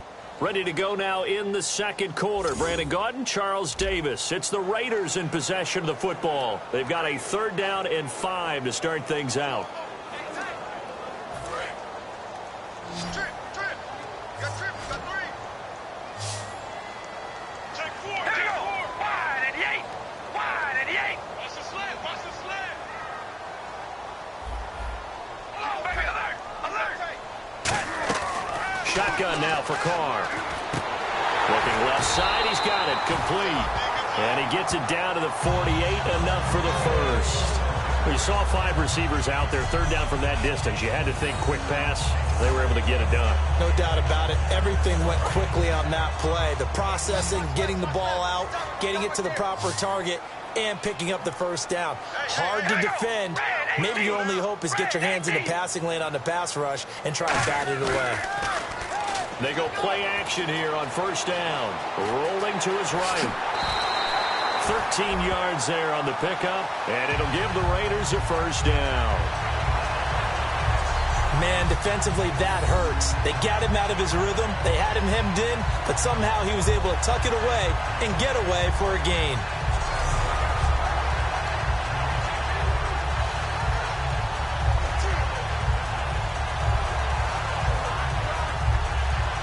So here we go, 1st and 10 now.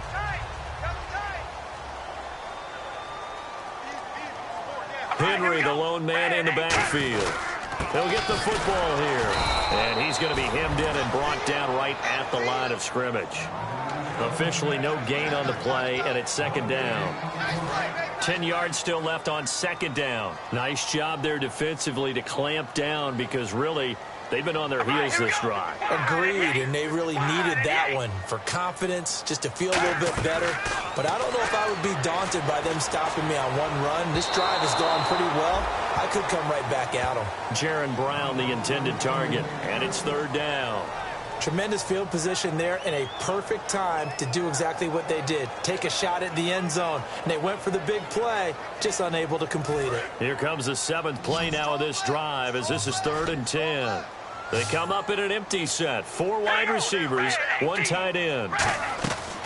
Throwing his Carr on 3rd down. A bullet throw, but incomplete. Kobe Fleener, the tight end, his intended target. And it's 4th down. On now is the field goal team. Here's the Raiders. Will try for 3. It'll be spotted on the right hash. A 52-yard attempt. And this is right down the middle as he puts it through. And that will tie us at 3-3. A little bit of a lower trajectory there on the deep kick, and it worked. Had to do it because he had to drive it out low because of the length of the kick. Able to do that, got it above the defense and over the post.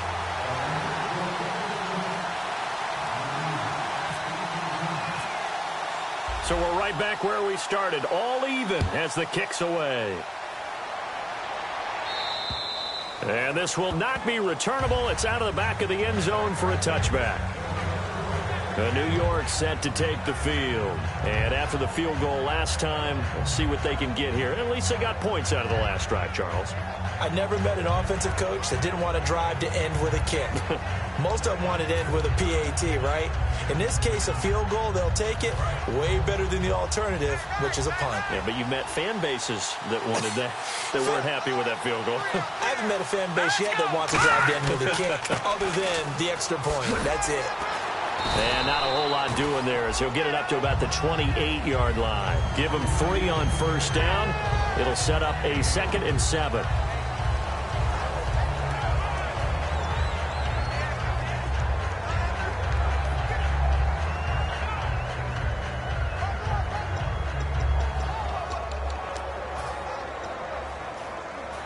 So the offense now dealing with a 2nd and 7.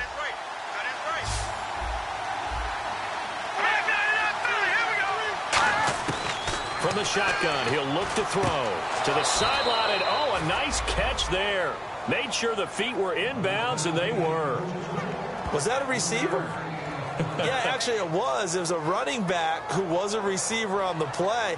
Ike's been spending time in the receiver drills getting his feet down. Well, those guys out of the backfield, they got to be good, agile with their feet. He showed the agility there with a toe tap. No doubt about it. It's like he'd went to ballet school. Got the toes down and stayed in bounds.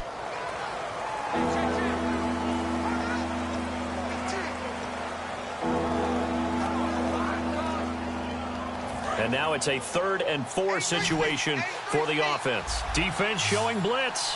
An extra defensive back in the game now here for 3rd and 4. More now. And he's got Bennett. And he's got the first down yardage as he brings this up to the 47. It's a pickup of 16 there, and it'll lead to a new set of downs. First down coming there on the intermediate passing play. That's been a point of emphasis, they told us in practice, using those medium routes to keep the defense off balance. And it wasn't just them telling us. We got to watch them practice it and work on it because they've been trying to fine-tune it and get it right before this game. And I think they have to be happy with the result.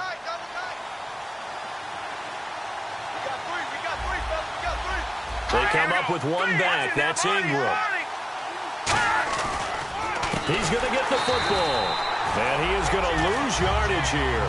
It's a loss of 4 there, bringing up 2nd down. They tried to run the counter, just that the defense wasn't fooled. And when they're not fooled, you see the end result. Because what you're doing there, you mentioned the counter.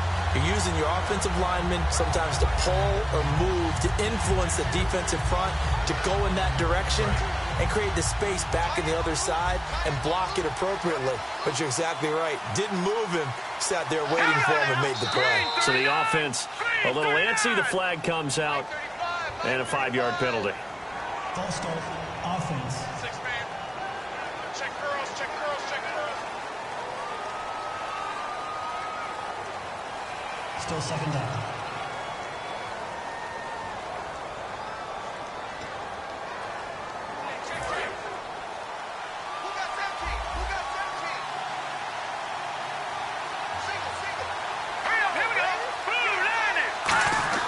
Now Moore. And incomplete there. A nice hit. Jars the ball free and brings up 3rd down. Normally, he's pretty reliable. Usually catches what's thrown to him. On that play, he simply dropped it.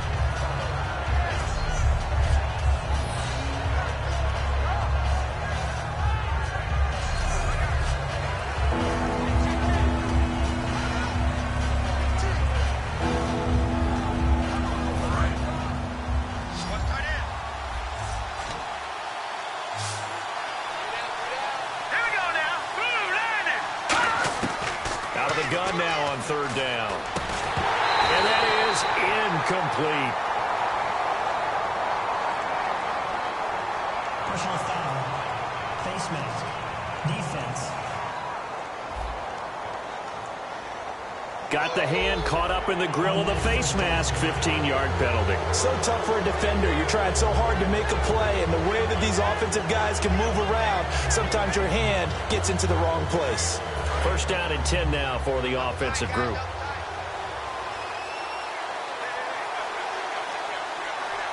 Here we go.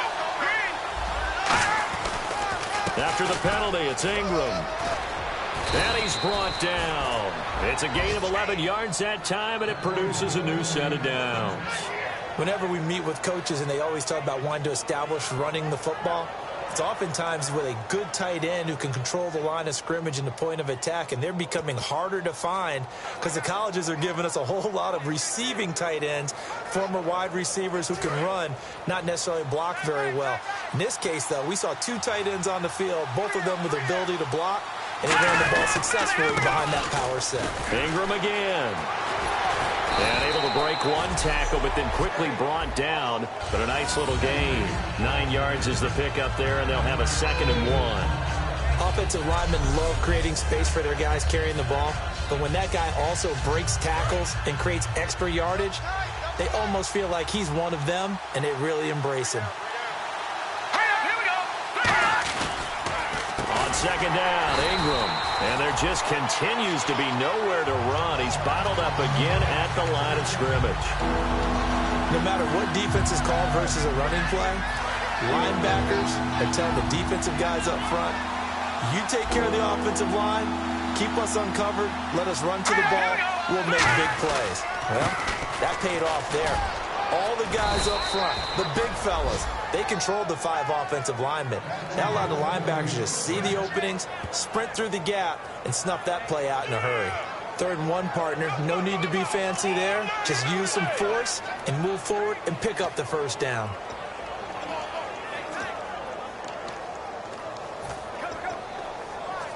So this will be the 9th play on this drive.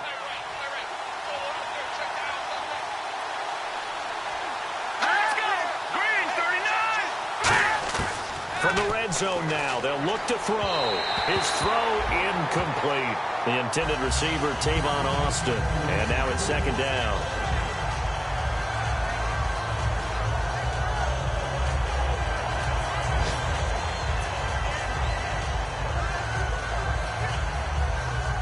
Long drive. The defense just cannot seem to catch a break and get off the field.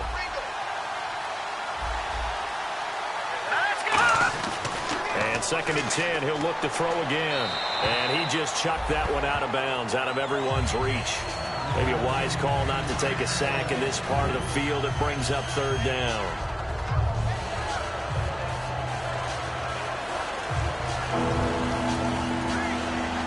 Ten yards to go on 3rd.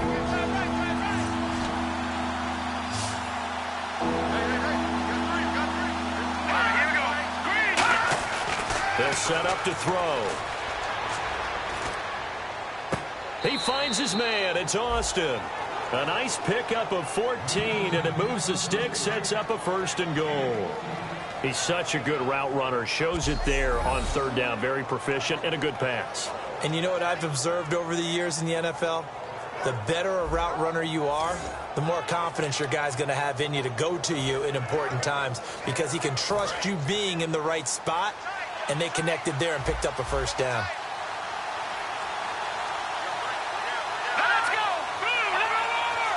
So the chains are on their sides. It's 1st and goal from the 6. And he'll get this one back to the 5-yard line, but no further than that.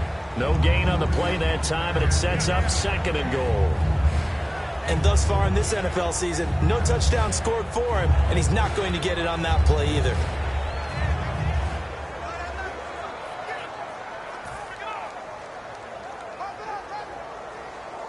Well, just play after play after play on this long drive for the offense.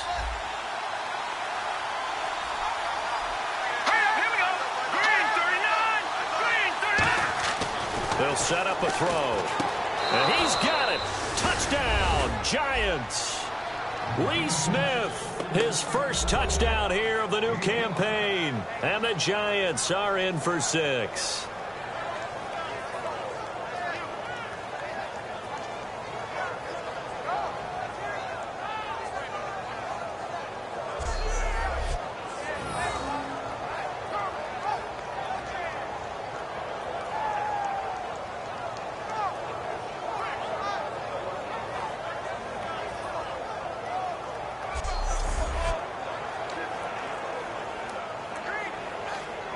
Nick Folk for the point after.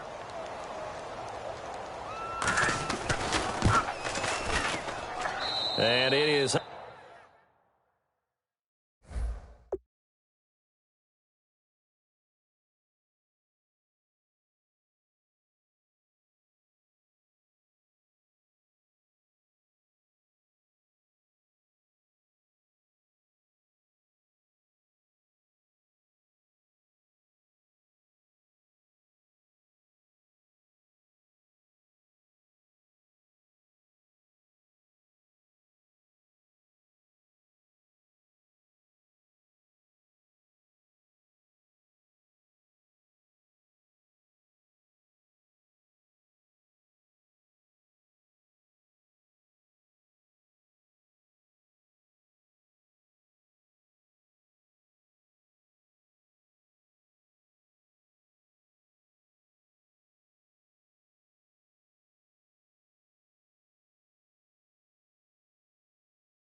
And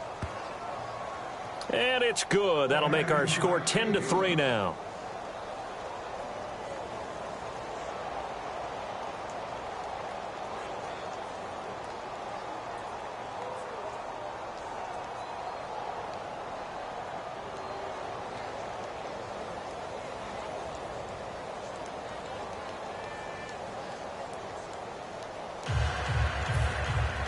The kicking team out there for the Giants as they will send this one away. Roberts on the return. And a nice return sets him up pretty good here at the 30-yard line. And now Oakland ready to take the field. And fortunate to get points on the board last time. They had to hit a really long field goal to do so. The kickers in today's game are so good and so skilled and hit from distances that we almost start to take them for granted. And we can't do that. That's a long field goal that they got 3 points out of. They've got to feel good about that, and they better make sure they love him up because he's helped them out. Yeah, now we'll see if that offense can put 6 on the board here. We'll see.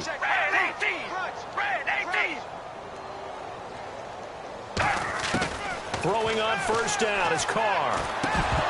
And it pops free. The collision there jarred the ball loose and brings up second down. And there's a good opportunity to just want to ride there. A drop pass. I guess that's why they call them running backs and not catching backs.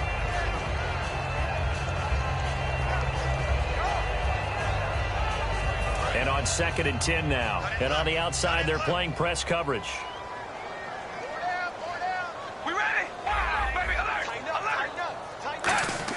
Carr will try it again on 2nd down. He's going to loft one deep left side here. And both guys were there, but it falls incomplete. And when all else fails as a defender, when you're not there in the coverage, your best friend is exactly what we saw there. A big play shot taken by the offense. Unfortunately, it ended in a big drop. Incomplete pass on 2nd down. Let's see what the offense draws up here on 3rd. We ready? Red 18. Red 18. Throwing his Carr on 3rd down. Complete. Richardson has it. And now the Giants will stop play as they take a timeout defensively. It's just their first, so they'll have 2 remaining here before we get to halftime.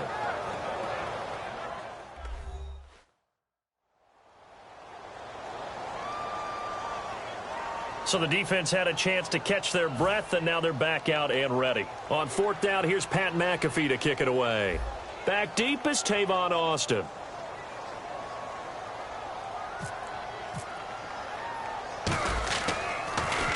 And he gets it away, and it's a laser headed for the sidelines. That'll be out of bounds, and how good was that? They'll say the 3-yard line. That's where they spot it.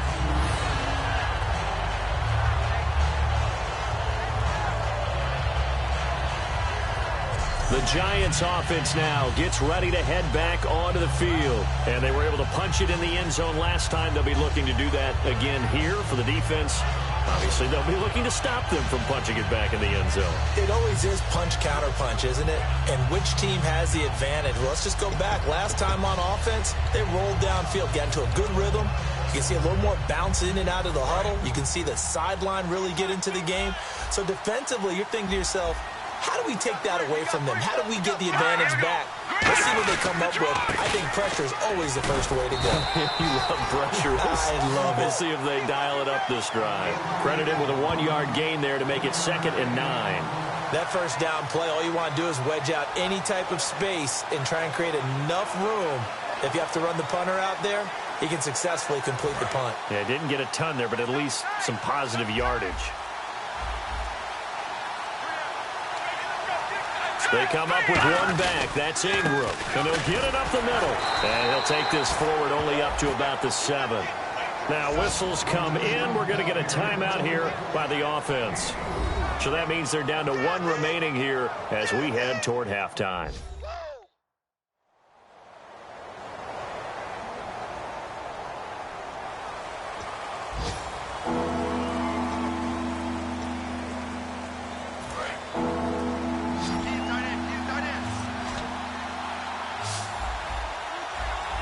And they're definitely showing blitz here. Moore now. He dumps it down to Ingram. So he fought off the tackle, and that effort gives him the first before he's brought down. A good gain of 14 there, and it moves the chains. Would it be safe to say that as precise as routes are supposed to be run in the NFL, maybe they're not quite as precise in college ball? That's accurate, yeah. And I think we saw a college route in the NFL there. Just find the soft spot, find the dead zone, and find the first down. And that's what he just did. Now Moore. They'll lock it with a grab over the middle. And he's brought down after a good gain. Now hold everything here. We're going to get a timeout by the offense. And with halftime on the horizon, they'll be out of timeouts from here forward.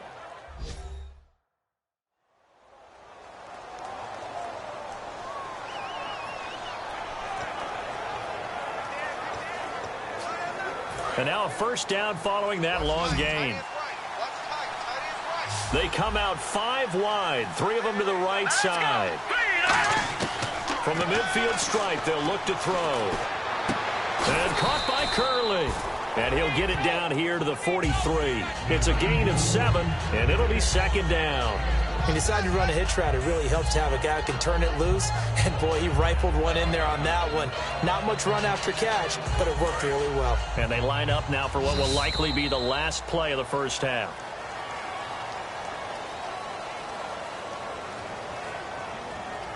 So we come upon halftime here with the visiting Giants out on top, as we will send you eastward to Orlando and Larry Ridley. He's standing by with our EA Sports Halftime Report. Take it away, Larry. Thanks, Brandon, and welcome to the EA Halftime Report. I'm Larry Ridley.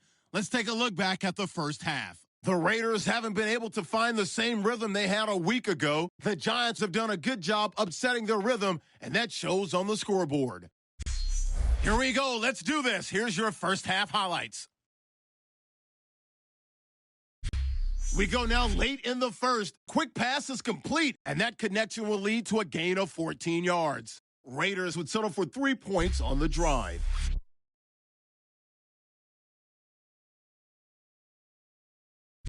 Now to late in the first half, Smith's going to make the catch in traffic, and this play will go for 6. That puts them up by a touchdown. So that's it for us at the EA Sports Studio. We'll go back now to Oakland for the start of the second half. So both teams have their marching orders, and we'll get going again here in quarter number 3. And this will be a touchback as that sails over the end line. The Giants defense working their way back onto the field now. They look good in the first half. They'll be looking to carry that momentum over into half number 2. Finish a game the way you started it. That's typically the message at halftime when things are going well. You've done everything you're expected to do. How about a little bit more of that in the second half? But be aware they may throw something different at you to begin things. Yeah, 50% of the equation still left to go.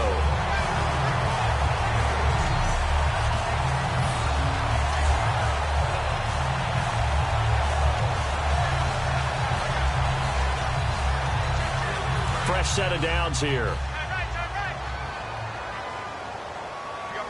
They come out here in the eye. A first down carry for Henry. And he'll be taken down just shy of midfield. 5 yards on the carry. Good pickup on first down. And there's a run to be happy with. Good, solid yardage. He'll take that anytime you hand the ball to a back. 5 yards left for the offense. It's second down.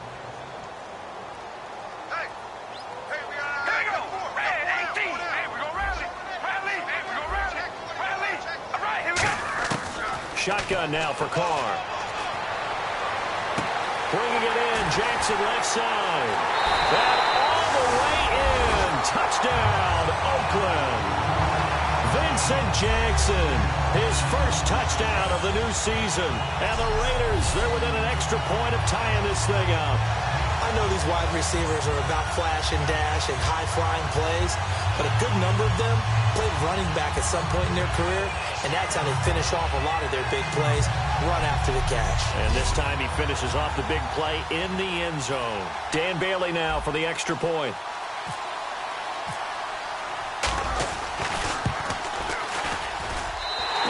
put it through, and that evens us up at 10 apiece.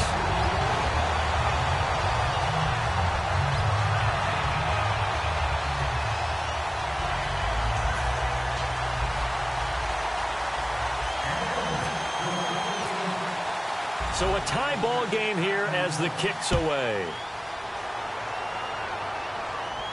Tyler Lockett now with a return.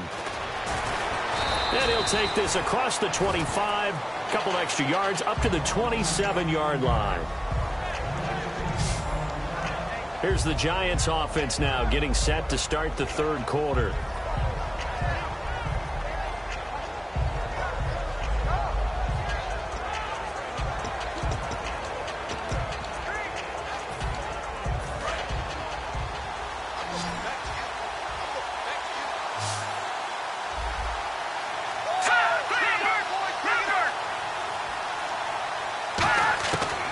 Try and start this drive in the air. He's got time in the pocket. He'll let it go deep for Curley. Now that'll be tipped and intercepted. Picked off by Tyvon Branch. And he'll get this back to the 32-yard line. Oh, and that's a nice job defensively to get a piece of the football. He's going to pop it into the air, and then it's the tip drill. And good concentration by him to react to it and pull in the interception.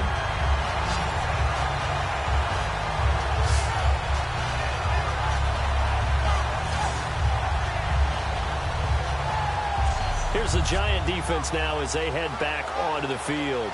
We are all even on the scoreboard, so I guess sort of just a blank slate as we start the third. You just exhale at the half and start over. Come out with some excitement and try and set the tone with your defense.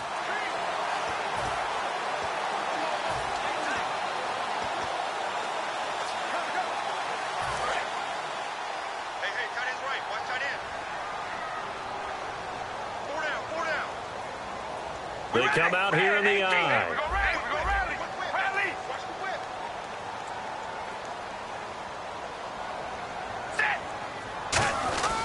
They'll try and get the run game going. This is Henry. And he'll work this one up to about the 38. It's a 6-yard gain on the ground, and that'll make it 2nd and 4. First play of the drive, let's give credit all around. Excellent blocking, but the guy carrying the ball, he was the finisher. A really nice run.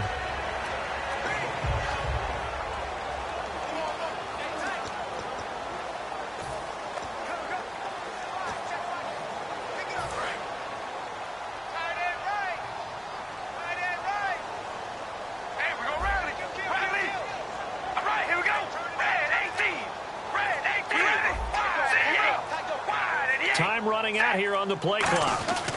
Again, it's Henry. And a good swarm to the football defensively as they get him down at about the 40. And they got half of what he needed there, 2 yards. And it'll bring up a 3rd and 2 more. Tough day, tough sledding right there, and it's been that way the entire game. Not a whole lot of room to ramble for him. Yeah, you're right. It's been that way all afternoon. Didn't get a whole lot better there. So 2nd down was a run play. Now let's see what they do on 3rd. We ready? They'll try to run for the first with Henry. And he'll push this forward only to about the 42-yard line. 2 yards on the pickup there. It's 4th down. Partner, that's another short run there, and I think the easy thing is to look at him right now and say, let's get away from him entirely. Let's start throwing the football, but I don't think you ever entirely abandon the run. It helps set a tone for the game for you, keeps your offensive linemen feeling good about themselves, and it actually tamps down a defense's pressure because if you just throw it all the time, it's going to tee off with the pass rush. It'll be a 2-yard gain, and they're able to convert here on 4th and inches. It seems like, and it is a gamble on their side of the field, but they have supreme confidence in picking it up on a quarterback sneak. You can just feel it from this team. They'll come out in the pistol. Now this time, Carl Throw.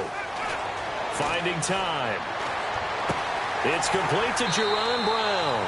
And he is out of bounds just a yard or two shy of the 30. I know we just saw a nice throwing catch, but how about the big guys up front buying that time? Yeah, that's exactly what they did. They created time and allowed the space to happen, and it turned into a really nice play.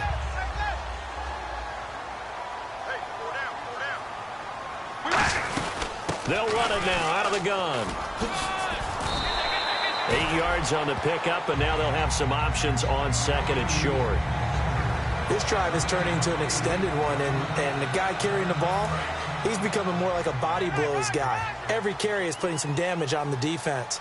So after a while, I'm not too sure how many guys are going to want to run up and tackle him. Here's Carr. And the hit jarred it loose. It's incomplete. We know it's not an easy job to go out and catch passes when people are trying to tackle you and knock the ball away. But the bottom line is, that's a pass he's got to have and a pass he should have caught.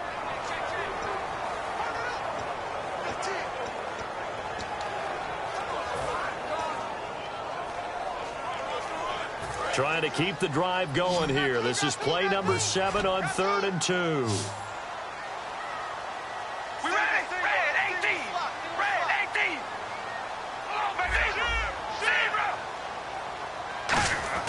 Carr looking to throw on 3rd and 2. He finds Roberts, complete. And he takes it down to the 13 and picks up the first.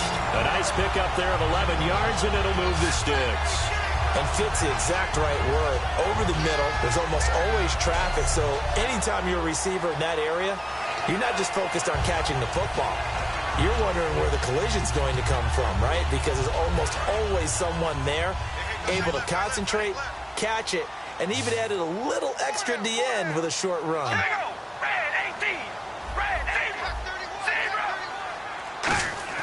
Into the red zone, it's Carr. Flush to his right. It'll be a 3-yard gain, and it'll make it a 2nd down. How about a tip of the cap to the defense? They're working against a very mobile quarterback, but all day long they've kept him under wraps. And on that play, they held him to a short gain. Here we go with 2nd and 7.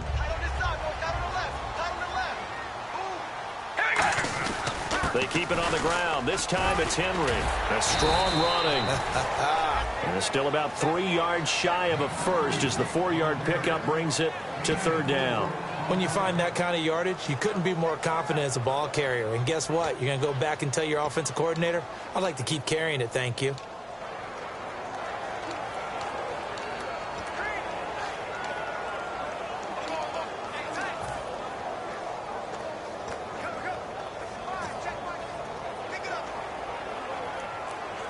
And the offense readies for play number 10 of this series.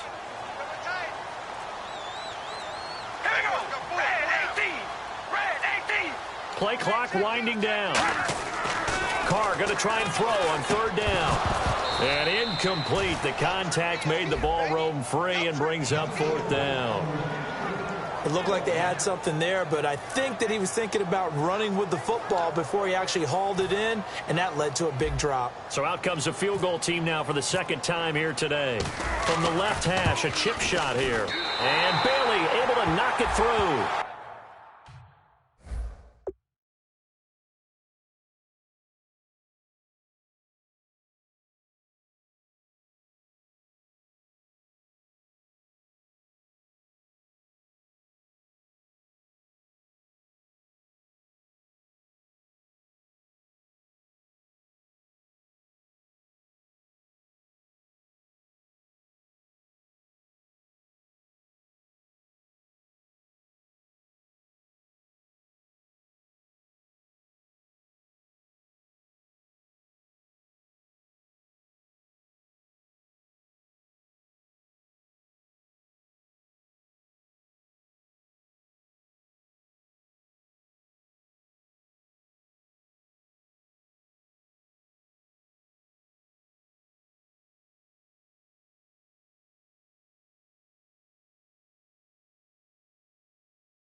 And they will take the lead at 13-10. And, Charles, they get the field goal. Took them a dozen plays, though. Work with me on this one. You know what I'm about to say, right? Bend but don't break. That's what came into play here for the defense. 12 plays were run at them. They only gave up 3 points. In a lot of ways, that's a win for the defense.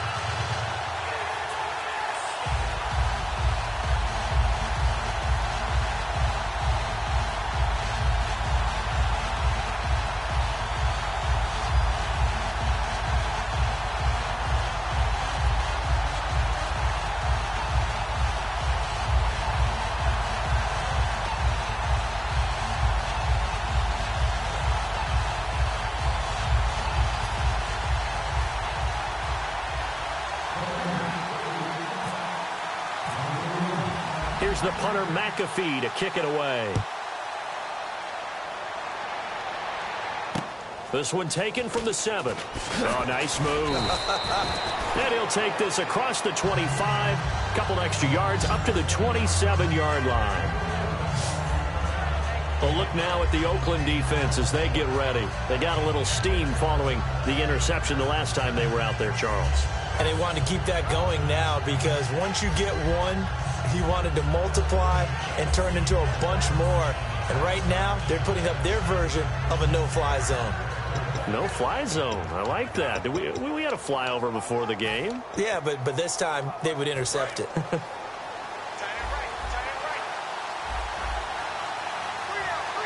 They come out here in the eye.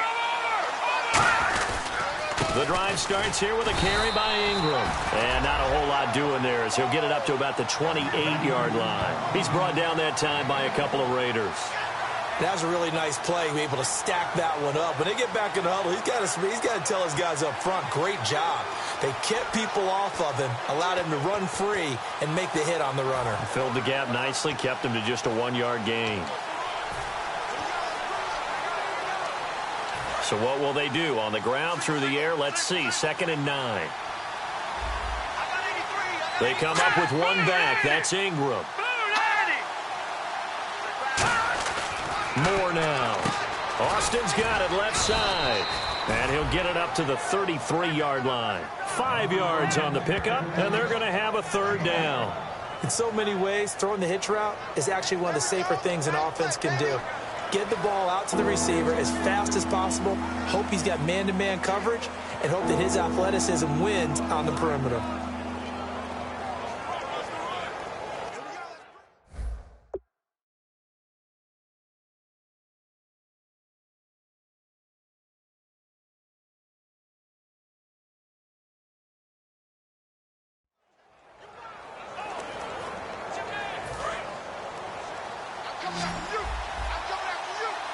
And the Raiders call on a nickel set for 3rd down. Now Moore. He's got Lockett. 8 yards there and a 1st down.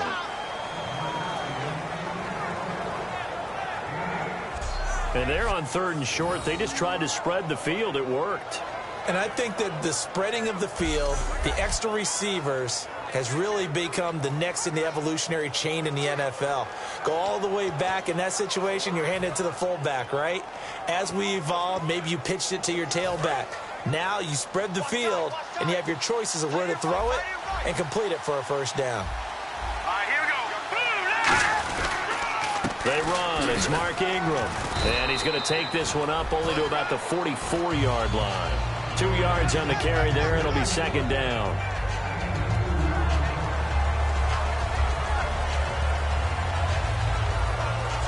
Three-quarters in the books. We'll return with more after this break. You're watching the NFL on EA Sports.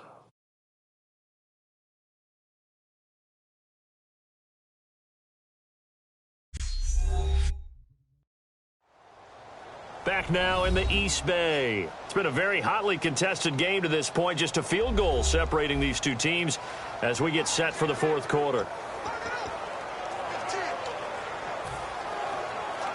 Let's see what the offense comes with here. 2nd and 8. They come out 5 wide. 3 of them to the right side. Now a shotgun snap as they'll look to throw. Oh, hit as he throws there, incomplete. Jeremy Curley, the intended receiver. And that takes us from second to third down. So much of this game is about leverage. We always talk about low man wins in the trenches. Well, it's like that in just about every position. And sometimes, if you lose that leverage and you're losing the battle, just jump up at the line of scrimmage and try and bat the ball away. And that's exactly what happened there. And the offense looking to pick up the first down after the second down incompletion. A dime look defensively for the Raiders on third down. Yeah, you're right. 2 extra DBs out there. He'll look to throw. He dumps it down to Ingram. And he's got the first down before being taken down at the 46. Give him 11 yards that time and a new set of downs. And at his size, he's a smaller back. You can get him the football. He can kind of get lost, make someone miss. It's good for him. Yeah, it's great for him. I like what you said there. Sometimes he gets lost in the traffic a little bit, but get him out in the open field into some space. That plays to his strengths the best and keeps him out of it where all the big boys are, you know, make someone miss in the open field.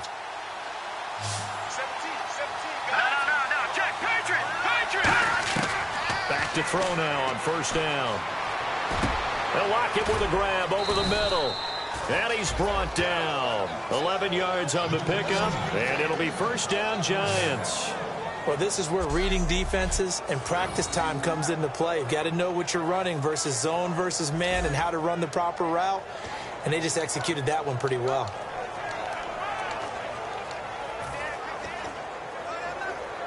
And the offense lining up 1st and 10. They come up with one back. That's Ingram. They'll look to throw here on first down. Deep drop. And no escaping this time as he'll go down. They got him for a sack. Great job defensively. I think he was trying to go through his progressions, find someone to get rid of the football. Before he knew it, he was on his back. So that just brings us right back to what you said in the beginning. A great job defensively. Nowhere to go with the football. That led to the sack.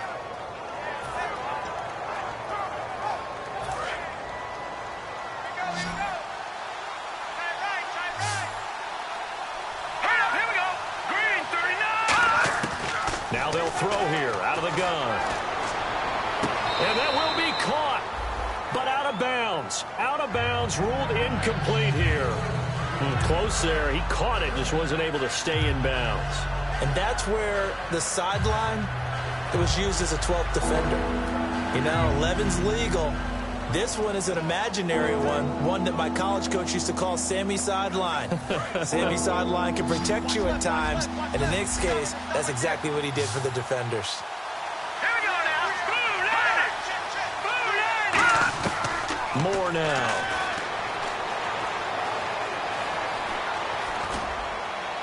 And he's got Bennett. And he gets this one all the way down inside the 20-yard line. That one goes for 24 yards.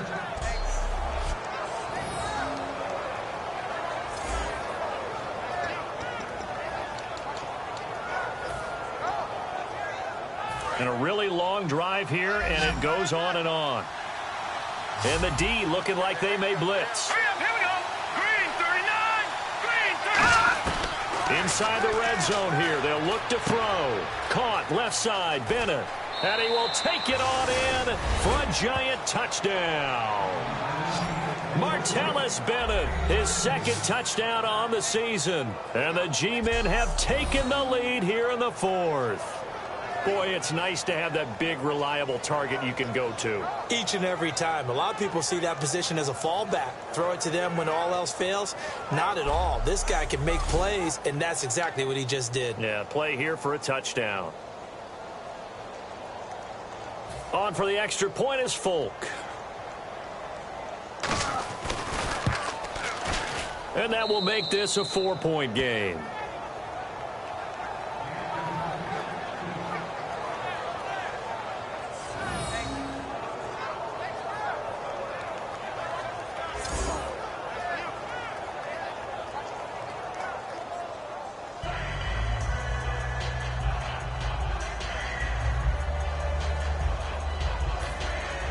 The kicking team out there for the Giants as they will send this one away.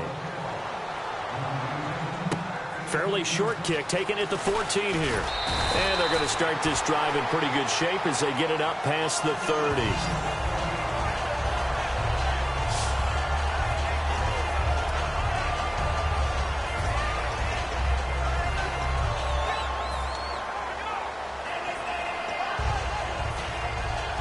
And now here come the Raiders. And they had 3 points last time, but they didn't want 3 points because they were well within range of scoring a touchdown. Let's see if they can do better now. I'm with you on that one. Let's just go ahead and be frank about the whole thing. The only one happy about the 3-point? The kicker. Exactly. You put it through the post. That's going to help him in contract time. But that offense, they're thinking, let's get in the end zone this time. I don't know if that helped him in contract time. You could have kicked that one through. I don't know about that. Toe bash. I don't know about that. Toe bashed. Super toe.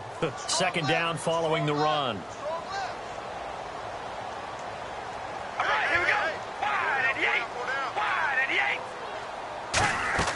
Now this time, Carl throw. And now the ball's out. Carr lost it. Fumble.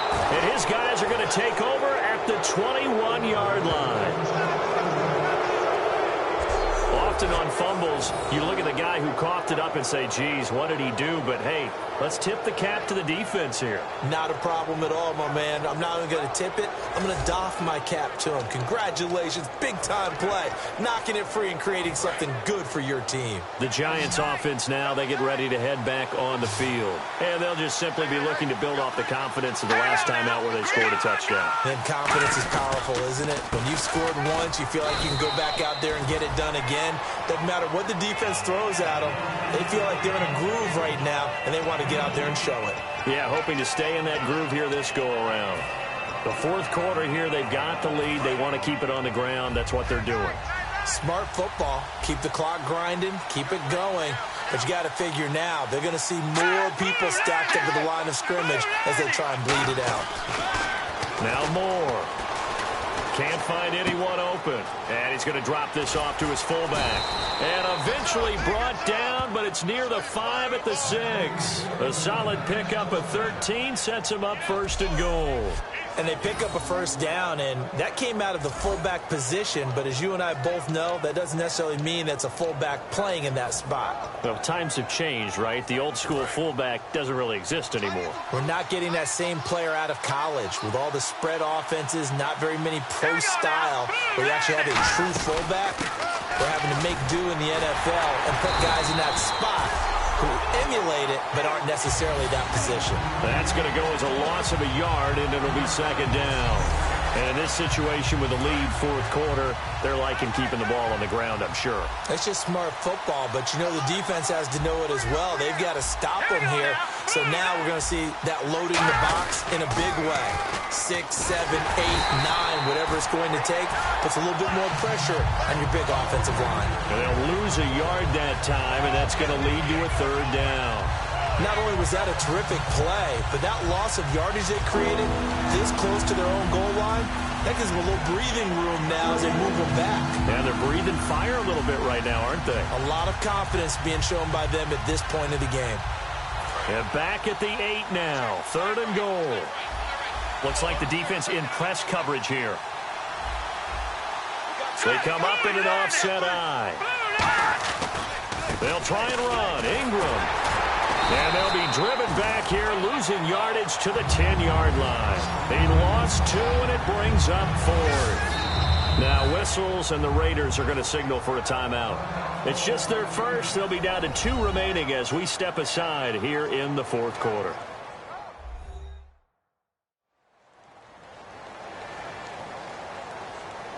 And now following that timeout, the defense back out onto the field. So on 4th down, out trots the kicker in a big spot here.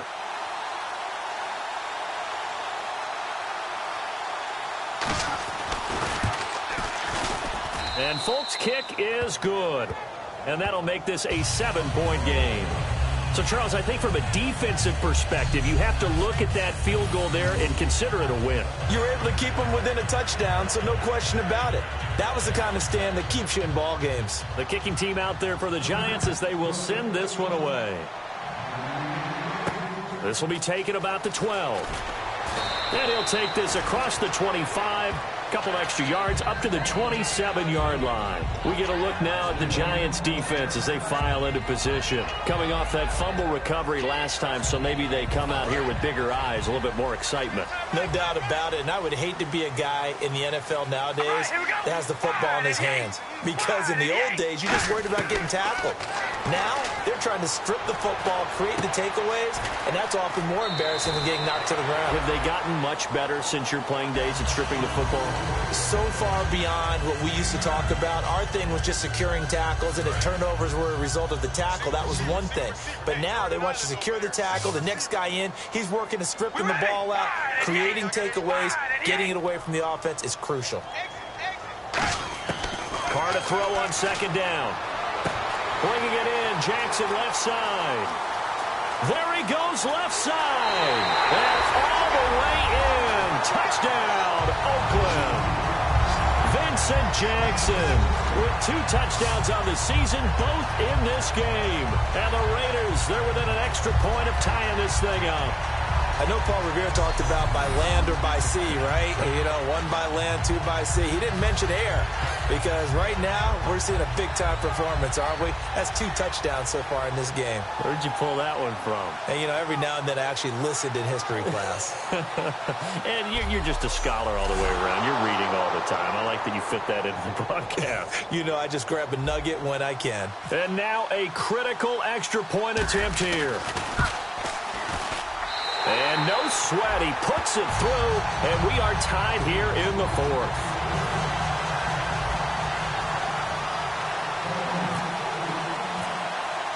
So here comes the kickoff now, all even here in this 4th quarter.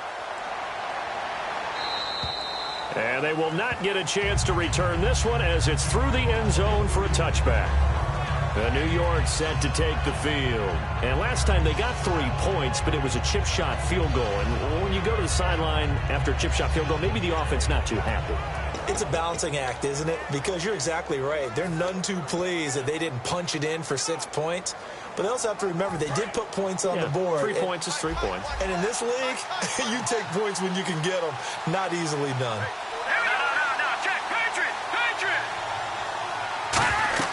They'll run with Ingram here to begin the drive. And he'll get this one up to the 26. Just a yard on the pickup there, and it'll bring up a 2nd and 9. Well, they held him to a short gain on that one, and it almost felt like on that first run, they were trying to just throw the jab at him. So how do you stop a jab? Get closer and smother it, just as they did on that last play.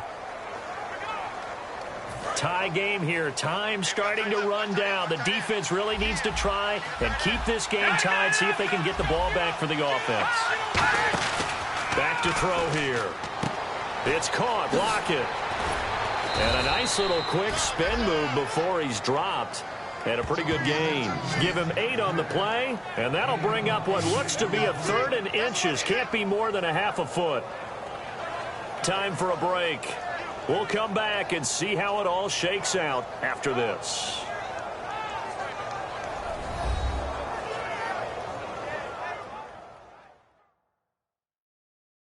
So it's Giants football here as we welcome you back.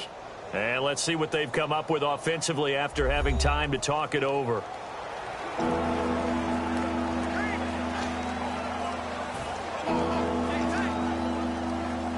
Completed pass on 2nd down. Now it's 3rd down as the defense looks for the stop. And the defense definitely showing blitz here. It's complete to the tight end Bennett.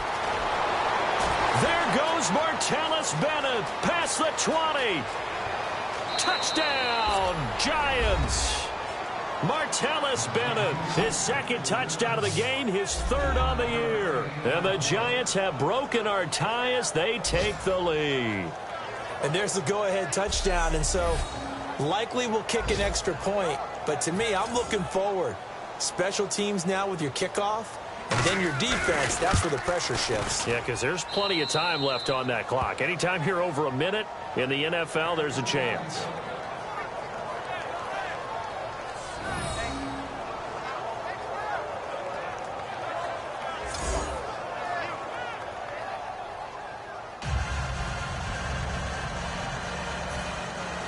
The kicking team out there for the Giants as they will send this one away. This is taken just shy of the 10 here. And a nice return sets him up pretty good here at the 30-yard line. Derek Carr getting ready to go again on offense. And after the slow start, the numbers show he has really straightened things out. How often sometimes is that you come into a game and the defense is game planned a little differently than you expected? More often than maybe people realize. So adjustments are often a big part of each and every game, and it's not just getting to halftime. It's series to series to make it work, and being able to hang in there when there's a little adversity early and see them able to flip it around.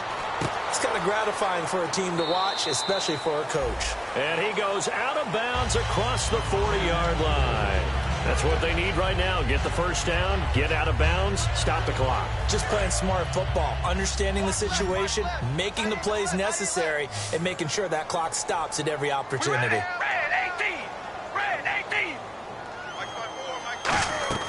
He'll look to throw.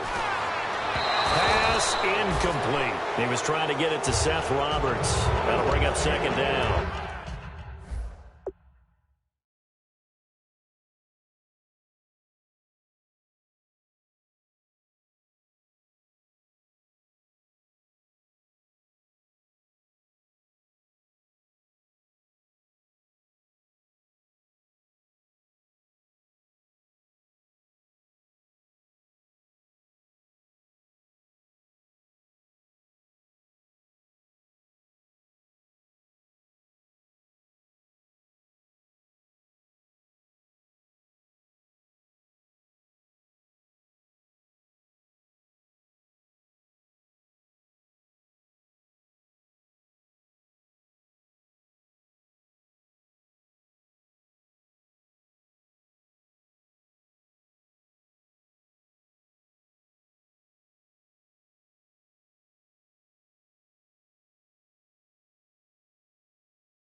And that was incomplete, but I don't know how much of that falls on the quarterback. He was pressured. Brandon, the rush showed up so fast, the quarterback had no chance to get the ball downfield. Back to throw. They set up the screen for Henry. And he'll get it out to midfield. Looks like, yeah, they'll spot it right at midfield at the 50. Call it a pickup of 7, and they're going to face a third down. And now it looks like they're going to be in the hurry-up. He's back to throw. He gets it to Brown, complete. And he will have first down yardage as he's brought down at the 41.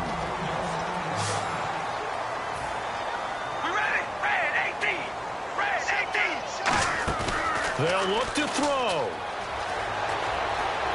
Connects it to Roberts, right side. And he's brought down.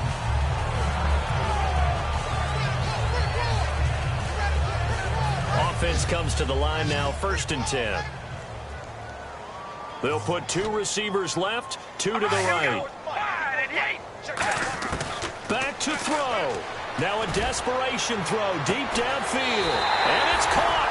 It's a touchdown. So they rally here in the final minute, and they're an extra point away from tying this game. And while it appears the heavy lifting was accomplished by scoring the touchdown, they're still down 1. That extra point is not a gimme.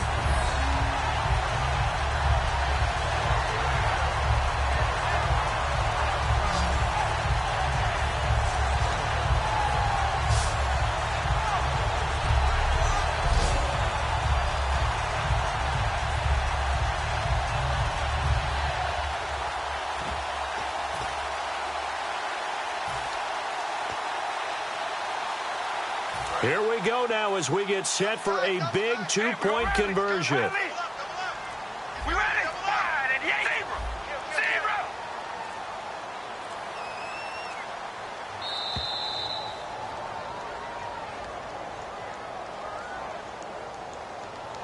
Delay of game, offense.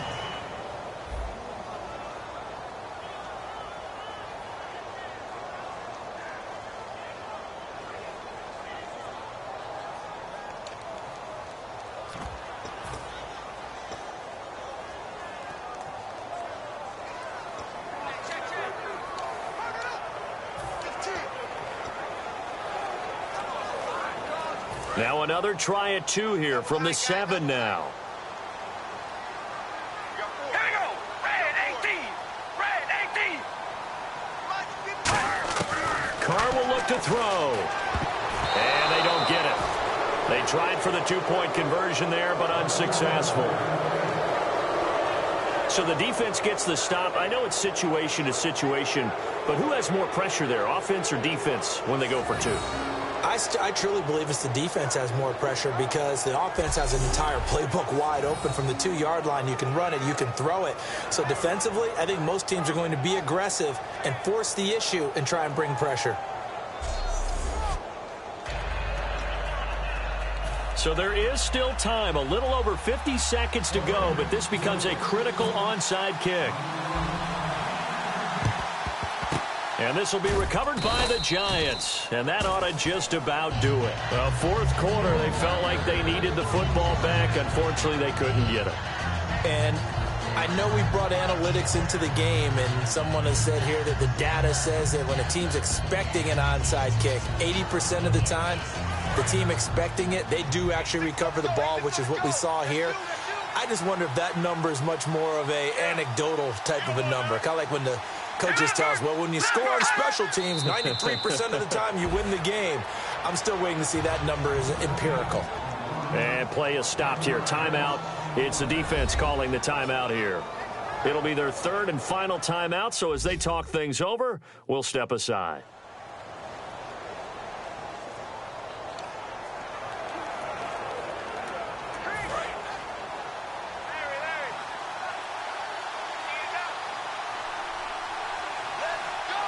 Here comes the D swarming to the line. Victory all but assured now as they take a knee here, and they're going to escape with a 1-point victory. They'll lose a yard, and it brings up third.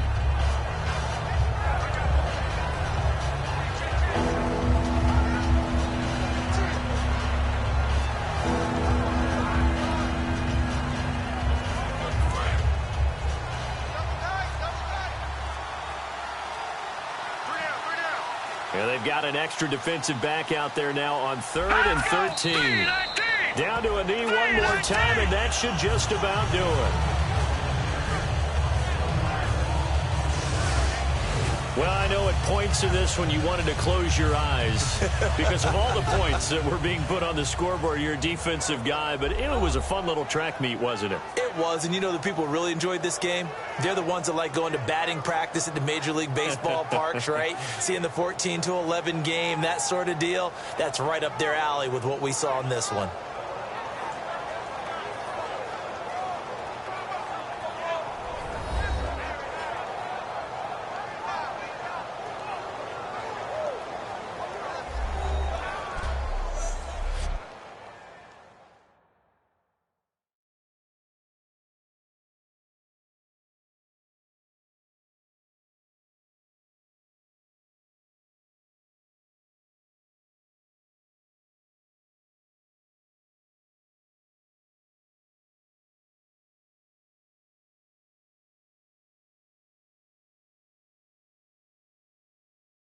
So that'll do it for my partner, Charles Davis, and the best darn crew in the industry. I'm Brandon Gaudin. This has been a presentation of the NFL on EA Sports. From Oakland, we sign off. So long, everybody.